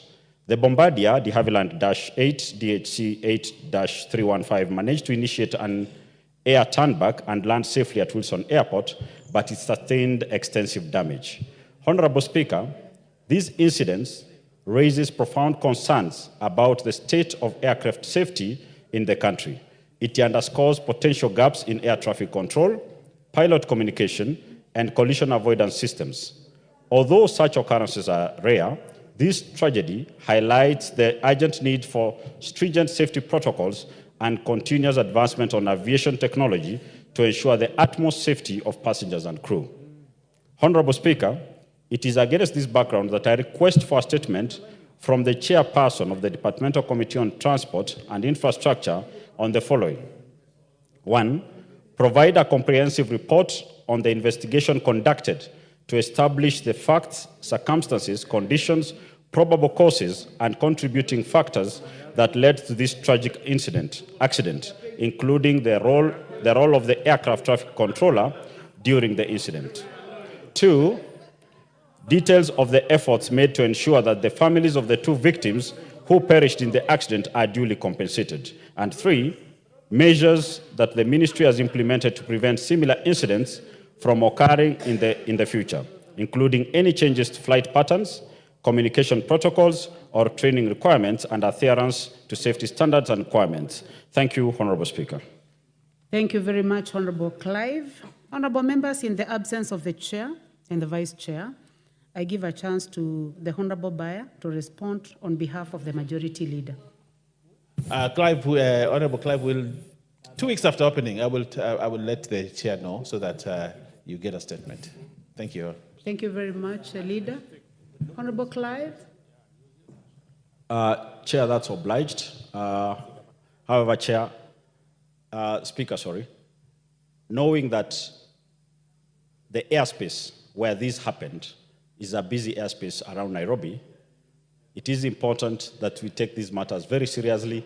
This time, the accident may have caused us 2 lives, which is already too many. This, if not taken seriously, may end up to having an incursion between a major airliner heading to JKIA and one coming from Wilson Airport. The 2nd week after opening is acceptable to you. The Honorable Ariko Namoit, Member Turkana South. You may proceed. Thank you, Honorable Speaker. Honorable Speaker, I rise pursuant to the provisions of Standing Order 44-2C. I wish to request for a statement from the chairperson of the Departmental Committee on Administration and Internal Security regarding strategy to address and resolve the long-standing conflicts between Turkana and Pokot communities. Honorable Speaker, Turkana and West Pokot counties have been plagued by intercommunal conflicts since pre-colonial times. This protracted conflict has caused devastating consequences on the lives and livelihoods of pastoralist communities in these areas. Despite numerous interventions from various actors over the years, the conflicts has persisted, with both county and national leaders engaging in unproductive blame games with no lasting solutions. It is imperative that we take immediate and decisive action to prevent further escalations and restore peace in these volatile regions, including establishments of new administrative units along the boundaries. Section 14(1) and 3 of the National Government Coordination Act, Cap 127, empowers the Cabinet Secretary for Interior and National Administration to establish administrative units as a service delivery coordination units across the country. These units, managed by National Government Administration Officers, NGAO, are very crucial to decentralizing services, improving accessibility for residents, and helping resolve inter-community conflicts.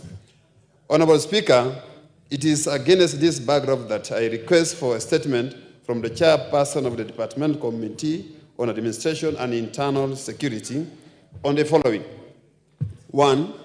Specific measures being instituted by the Ministry of Interior and National Administration to resolve the conflicts between the communities in West Pokot and Turkana. 2. Plans to mitigate tensions in these volatile regions, including establishment of new administrative units along the county borders. And finally, the timelines for operationalization of already established administrative units in Turkana County by the Cabinet Secretary. Thank you, Honorable Chair. Thank you very much, Honorable Ariko. The Chair, Administration and Internal Security has withdrawn from the chamber, and together with the Vice Chair, I would like to give this chance to the Honorable Owen Bayer to speak on behalf of the Majority Leader. Thank you very much, Honorable Ariko. I will speak to the Chair, Mr. Tongoyo, on the same, so that we'll get a response within the timelines of 2 weeks. I thank you, Honorable Speaker. Honorable Ariko. Honorable Speaker, as I agree with the Honorable Bayer, it is so unfortunate that we've asked a number of questions in this House, but unfortunately, no response has been provided.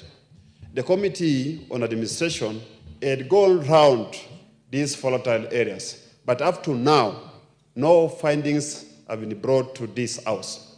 In addition to that, Honorable Speaker, the committee again, I had requested for another statement on abduction of my manager, the constituency manager. Up to date, no response has been given to that particular statement. Thank you. Honorable Ariko, what I can do now is to focus on the current statement that you have sought, and in 2 weeks, as guided by the leader, Honorable Owen Bayer. So we stick to that. The Speaker already ruled on that we do not make comments in the interest of time. So I will not give you a chance.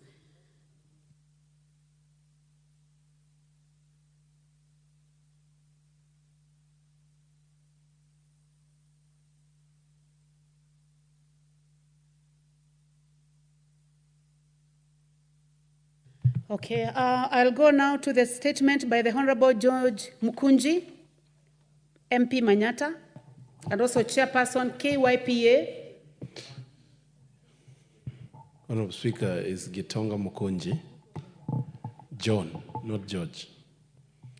Honorable Speaker. That is noted, Honorable. Yes, we have George Murugara Gitonga, and we have John. Honorable Speaker, this being International Youth Week, I rise to read general statement regarding the 2024 Kenya Young Parliamentarians Association Bunge Youth Dialogue. Honorable Speaker, pursuant to the provisions of Standing Order 43, I rise to make a statement regarding Kenya Young Parliamentarian Association, KYPA Bunge Youth Dialogue 2024, which took place on Monday, 12th August 2024 at the County Hall Mini Chamber in commemoration of International Youth Day. Honorable Speaker, the Bunge Youth Assembly is an initiative of KYPA under the Power of Dialogue program, which serves as a crucial platform for youth in the country. This forum enables young people to engage in meaningful dialogue on pressing issues, propose innovative interventions, and enhance their understanding of parliamentary procedures. The program is founded on the principle that when political and civil actors collaborate with citizens in inclusive, transparent, and accountable political processes at both local and national levels, responsive political decisions can be achieved. Honorable Speaker, on 12th August 2024, Kenya Young Parliamentarian Association had a privilege of hosting 80 youths from across Kenya, representing diverse political parties, youth-serving organizations, universities, civil society groups under the sub-theme of From Cliques to Progress, Youth's Digital Pathways for Better Governance in Kenya. The sessions explored the transformative potential of digital tools in enhancing democracy and good governance.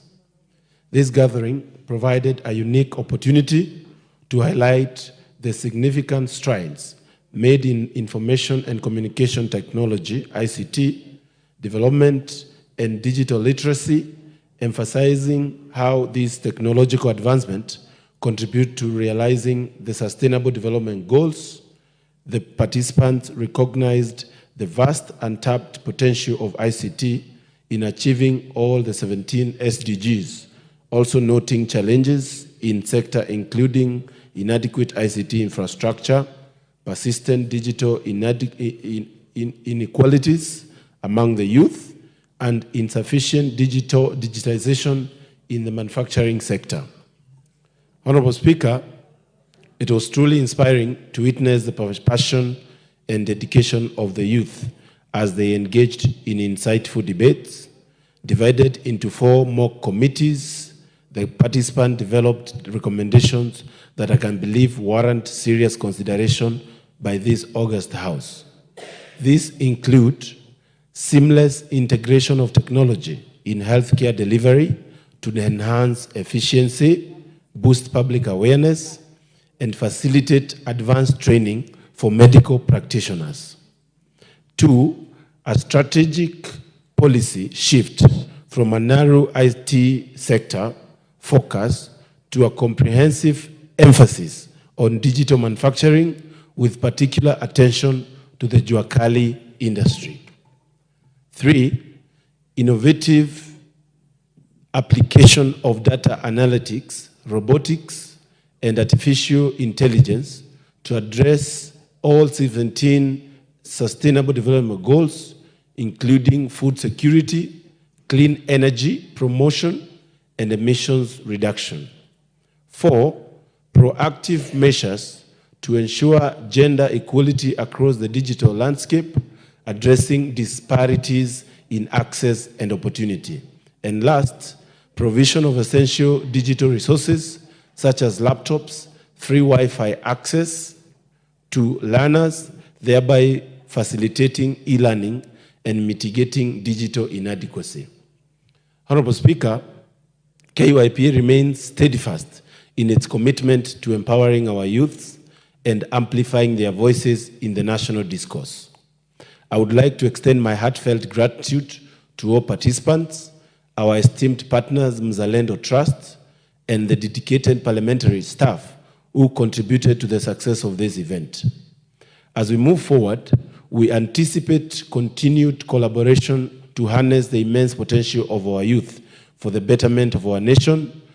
Their insights and innovation are not just for the future of Kenya, but the driving force of our present.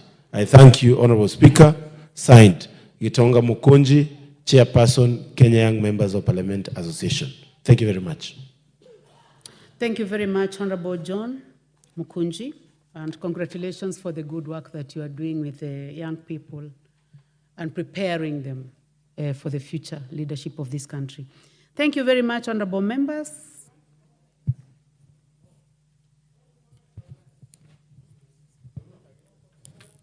Honorable members, I know that this is a matter that has a lot of interest, especially with the young parliamentarians. However, because of the business that we have, and bearing in mind that we are going on recess today, I will give a chance to only one person, and that is the nominated member.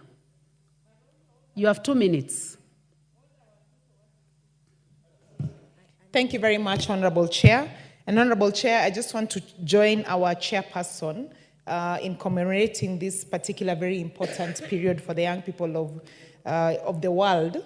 But in particular, just to mention and come back home, because the young people of our country, yes, some of us are millennials, but we do acknowledge that the Gen Z of this country have had a global influence on the other young people in the rest of the world, in the sense that they've been very aware of the issues that affect their country.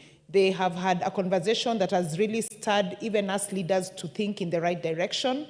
And I just want to encourage these young people that leadership, and when you're told as a young person you're the leader of tomorrow, we are the leaders of now. And therefore, it is very important for the young people of this country to take ownership in terms of leadership, but also to just encourage them that when you're a young person, you don't have to wait to be employed. You can actually be a CEO of your own organization. And right now in this world, we are in a space where people are making a lot of money through the social media channels. People are making a lot of money through creative content creation. And one of the challenges that I just want to share with the young people of this country is in the field of what is called artificial intelligence. Because in the AI space, we have young people globally who are making a lot of money by selling applications that even us in Kenya consume. For example, there's one application that we call the ChatGPT that makes a lot of money even from our own country. But that money goes to another young person from a different country. And so for me, this is an encouragement for our young people that we can also be innovators in this space, come up with our own applications, make money out of this, and rely on ourselves. So let us not just wait to be given employment, but also let us remember that we live in a country that is extremely rich in terms of human resource, and that we can take internal advantage of the resources that we have upon ourselves, and also just to keep encouraging them to keep getting involved in the issues that affect the day-to-day lives of all Kenyans. So to all the young people of this country, this is an accolade to you. I salute you, and I assure you as young parliamentarians from the Kenya Young Parliamentarian Association, we are here for you, we are here to support you, and we'll always be your voices in the House. So I thank you, and I thank our chair for the good job that he's doing. Thank you. Thank you, Honorable. Leader of Majority Party, the Thursday statement, pursuant to Standing Order 44-2. Thank you, Honorable Speaker. Honorable Speaker, it's been a long wait indeed, but finally we are here. And first, before I say, is to congratulate the gallant lady for having been given the chance to be a whip.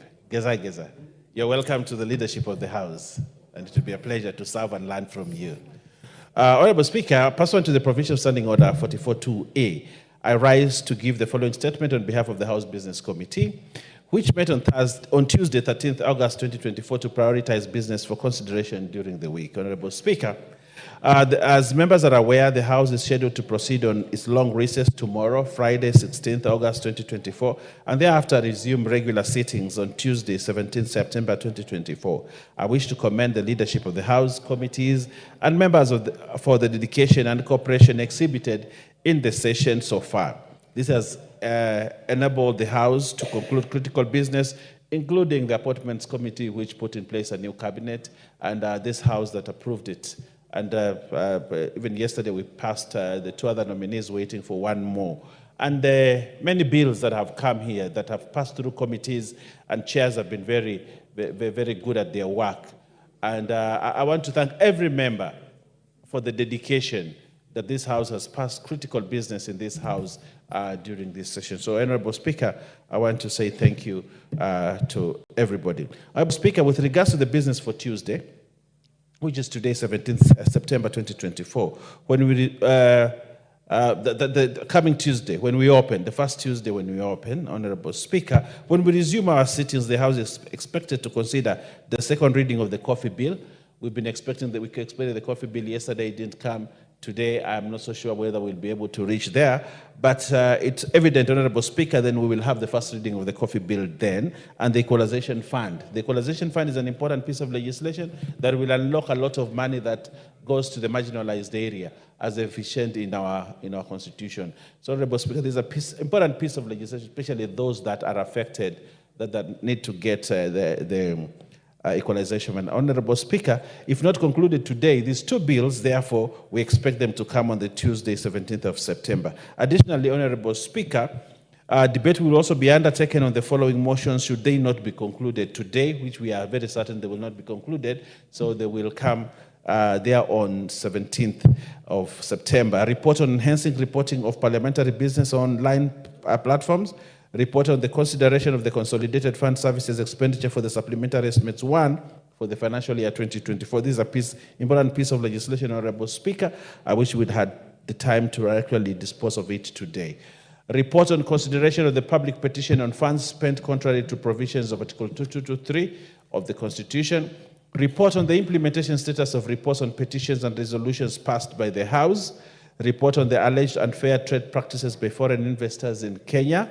Second, report on employment diversity audit in public institution. Report of the extraordinary session of the 6th Pan-African Parliament, PAP. And lastly, consideration of the reports on the financial statement of state corporations, Nyanza region. Honorable Speaker, as I wind up, allow me to inform the House, the honourable members, that pursuant to the provisions of Standing 29(1), Honourable Speaker, the House may be recalled for a special sitting to consider critical businesses that may arise during the recess period. Honourable Speaker, so I want to put members on the alert that as we go on the recess, be on the alert that it is possible that we may have a special sitting that members may be recalled for important critical business that we must transact. So as you plan your schedule, remember that this is a possibility. Honourable Speaker, again, as in addition, I wish also to remind the House of the resolutions passed on the 14th of February 2024, which allows the Speaker to refer any business determined to be of priority to the relevant committees for consideration. In this regard, any messages or papers received during the recess shall be referred to the relevant committees based on priority, nature of the business. For now, Honourable Speaker, allow me to wish all members a restful recess period as you engage with your families, take your time, spend time with families, with the constituency. We've had a tumultuous time, and it is time to go back to the constituencies, Honourable Speaker, and work with the people, be on the ground, listen to them, get their views, so that we can cool the embers of the fires that we have just had in this session. Honourable Speaker, in conclusion, the House Business Committee will reconvene on Tuesday, 17th September 2024, to schedule business for the rest of that week. I now wish to lay this statement on the table of the House. Thank you very much, and I wish everybody quick recess. But this is not, it does not mean that we are not continuing with business of the House. We will continue until the end of the day, Honourable Speaker. And I think we have enough quorum to transact business. I thank you, Honourable Speaker. Thank you very much, Deputy Majority Leader. Next order.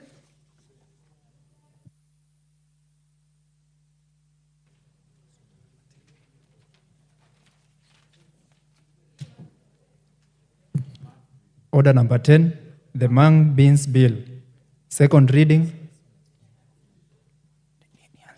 Order number 10, the Mung Beans Bill, Senate Bill number 13 of 2022. Second reading.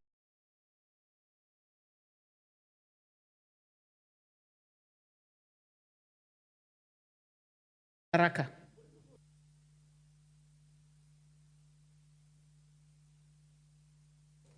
Thank you. The Honorable Thank you very Mungara much. first. Yes, thank you very much. Before the points of order is taken, Madam Speaker, thank you very much for giving this opportunity to debate on this particular bill, which is before the House, and which bill we started debating yesterday, a Senate bill. The bill originated from the Senate, and it is vitally important to note that this morning we woke to very sensational reporting by one media house on the Mung Beans Bill, popularly known as the Dengu Bill, and in American English, it's actually the Green Grams Bill.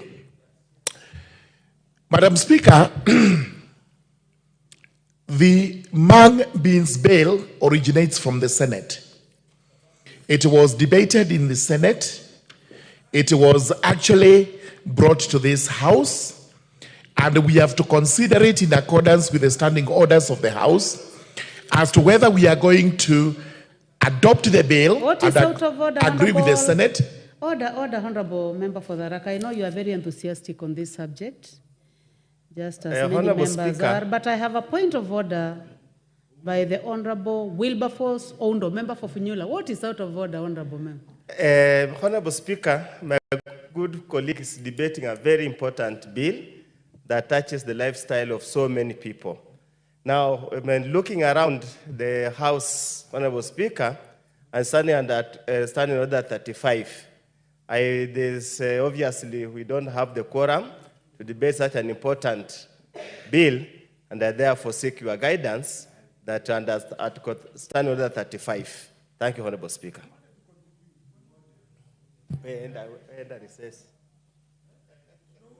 Once he says that the House, there is no quorum,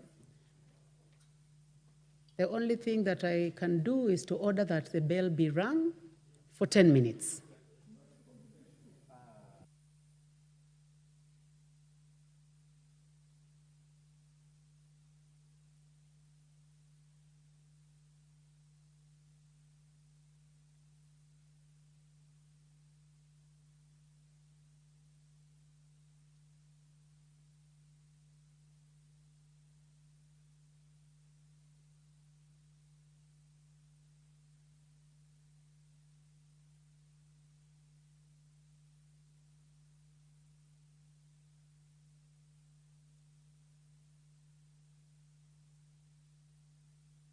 Honorable members, you know that when the bell is being rung, our House do not, our standing orders do not allow you to leave. So I request that you stay inside the chamber. We see whether we can raise quorum.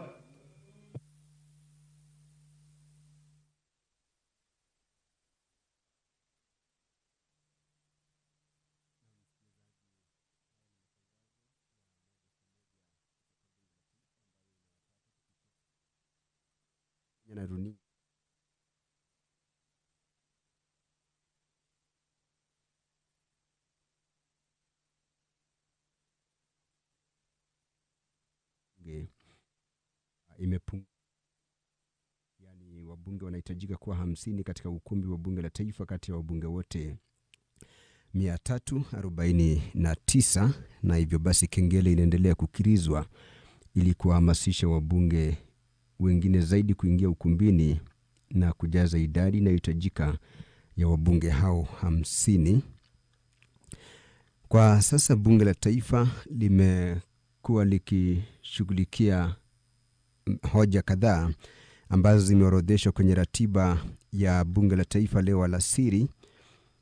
Na hoja ya kwanza kwenye ratiba ya bunge la taifa leo alasiri ni hoja ya kuidhinisha ripoti ya kamati ya uhasibu wa akaunti za pesa za umma kuhusu kutafuta huduma za nje za ukaguzi wa afisi ya mkaguzi mkuu wa hesabu za serikali kwa miaka ya kifedha 2022-2023, 2023-2024 na 2024-2025, na kuambatana na kifungu cha 226 sehemu ya 4 cha katiba na sehemu ya 43 ya sheria ya ukaguzi wa hesabu za umma kuteua kampuni ya PKF Kenya LLP kutoa huduma za nje za ukaguzi kwa afisi ya mkaguzi mkuu wa hesabu za serikali kuhusiana na shughuli za wasibu za afisi ya mkaguzi mkuu wa hesabu za serikali kwa kipindi cha mwaka 2022-2023, 2023-2024 na 2024-2025.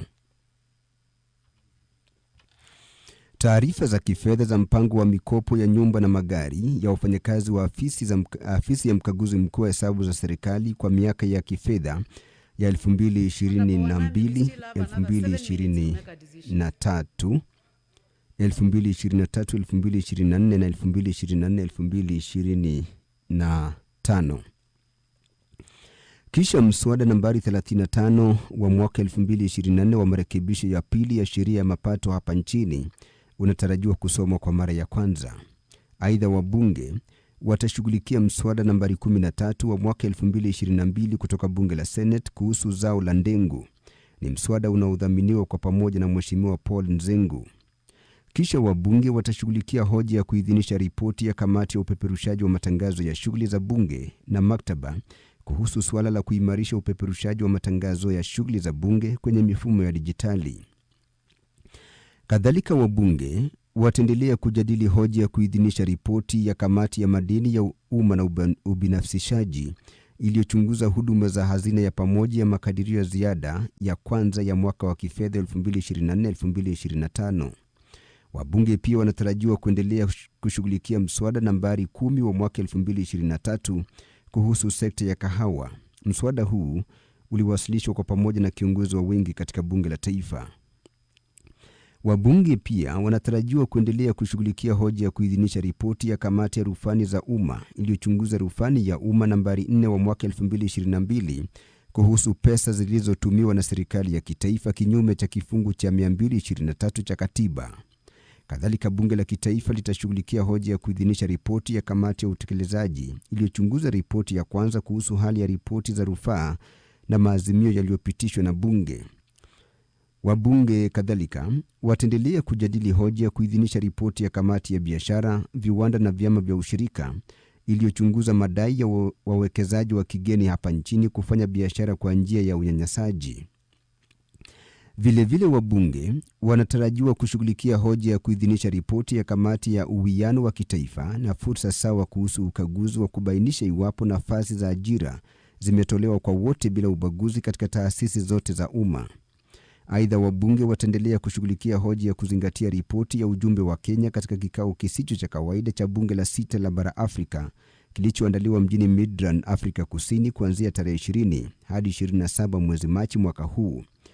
Wabunge watashughulikia mswada nambari 14 wa mwaka 2023 kutoka bunge la Senate kuhusu usimamizi wa hazina ya usawazishaji ambao unatarajiwa kusomwa kwa mara ya pili.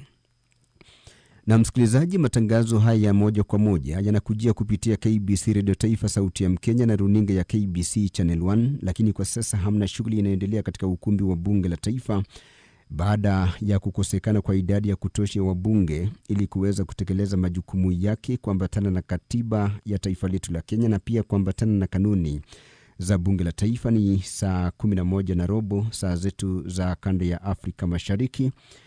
Na iwapo basi umefungulia redio yako kwa mara ya kwanza, unapata matangazo ya moja kwa moja kutoka KBC Radio Taifa na runinga ya KBC Channel 1 kwa ushirikiano na kitengo cha matangazo ya bunge, yani PBU. Jina langu ni Tilio Ismail Marco, na kwa sasa kengele inaendelea kukirizwa ili kuwawezesha wabunge zaidi kuingia ukumbini na kujaza idadi inayohitajika ya wabunge 50 kati ya wabunge wote 349 ili bunge la kitaifa liweze kutekeleza majukumu yake ambayo ni pamoja na utunzi wa sheria, uwakilishi wa maeneo bunge mbalimbali na pia utathmini wa utendakazi wa serikali. Unaendelea kusikiliza KBC Radio Taifa na kutazama runinga ya KBC Channel 1, na wabunge wanaendelea kuhamasishwa kurejea kwenye ukumbi. Na muona kwa sasa mbunge wa Seme Dr. James Nyikal ameingia ukumbini, na msikilizaji, kengele inaendelea kukirizwa ili kuwawezesha wabunge zaidi kuingia ukumbini na kujaza idadi ya wabunge 50 kati ya wabunge wote 349 ili bunge la taifa liweze kutekeleza majukumu yake kuambatana na katiba na kuambatana na kanuni za bunge. Kwa sasa anamuona Mheshimiwa James Nyikal akishauriana na Mheshimiwa Wamboka, na wao ni baadhi ya wabunge wachache ambao kwa sasa wamo ndani ya ukumbi, huku kengele ikiendelea kukirizwa ikiwa ni dakika 17 baada ya saa 11. Kuna shughuli chungu nzima zilizoorodheshwa kwenye ratiba ya bunge la taifa leo alasiri, ikiwa ni siku ya mwisho kabla ya bunge la taifa kwenda kwenye likizo kuanzia wiki ijayo. Na hivyo basi kwa sasa kuna shughuli chungu nzima zilizoorodheshwa kwenye ratiba ya bunge la taifa leo alasiri. Hoja ya kwanza ikiwa ni hoja ya kuidhinisha ripoti ya kamati ya uhasibu wa akaunti za pesa za umma kuhusu kutafuta huduma za nje za ukaguzi wa afisi ya mkaguzi mkuu wa hesabu za serikali kwa miaka ya kifedha ya 2022-2023 2023-2024 na 2024-2025 na kwa 26 sehemu ya 4 cha katiba na sehemu ya 43 ya sheria ya ukaguzi wa hesabu za umma kuteua kampuni ya PKF Kenya LLP kutoa huduma za nje za ukaguzi kwa afisi ya mkaguzi mkuu wa hesabu za serikali kuhusiana na shughuli za uhasibu za afisi ya mkaguzi mkuu wa hesabu za serikali kwa kipindi cha mwaka 2022-2023, 2023-2024 na 2024-2025.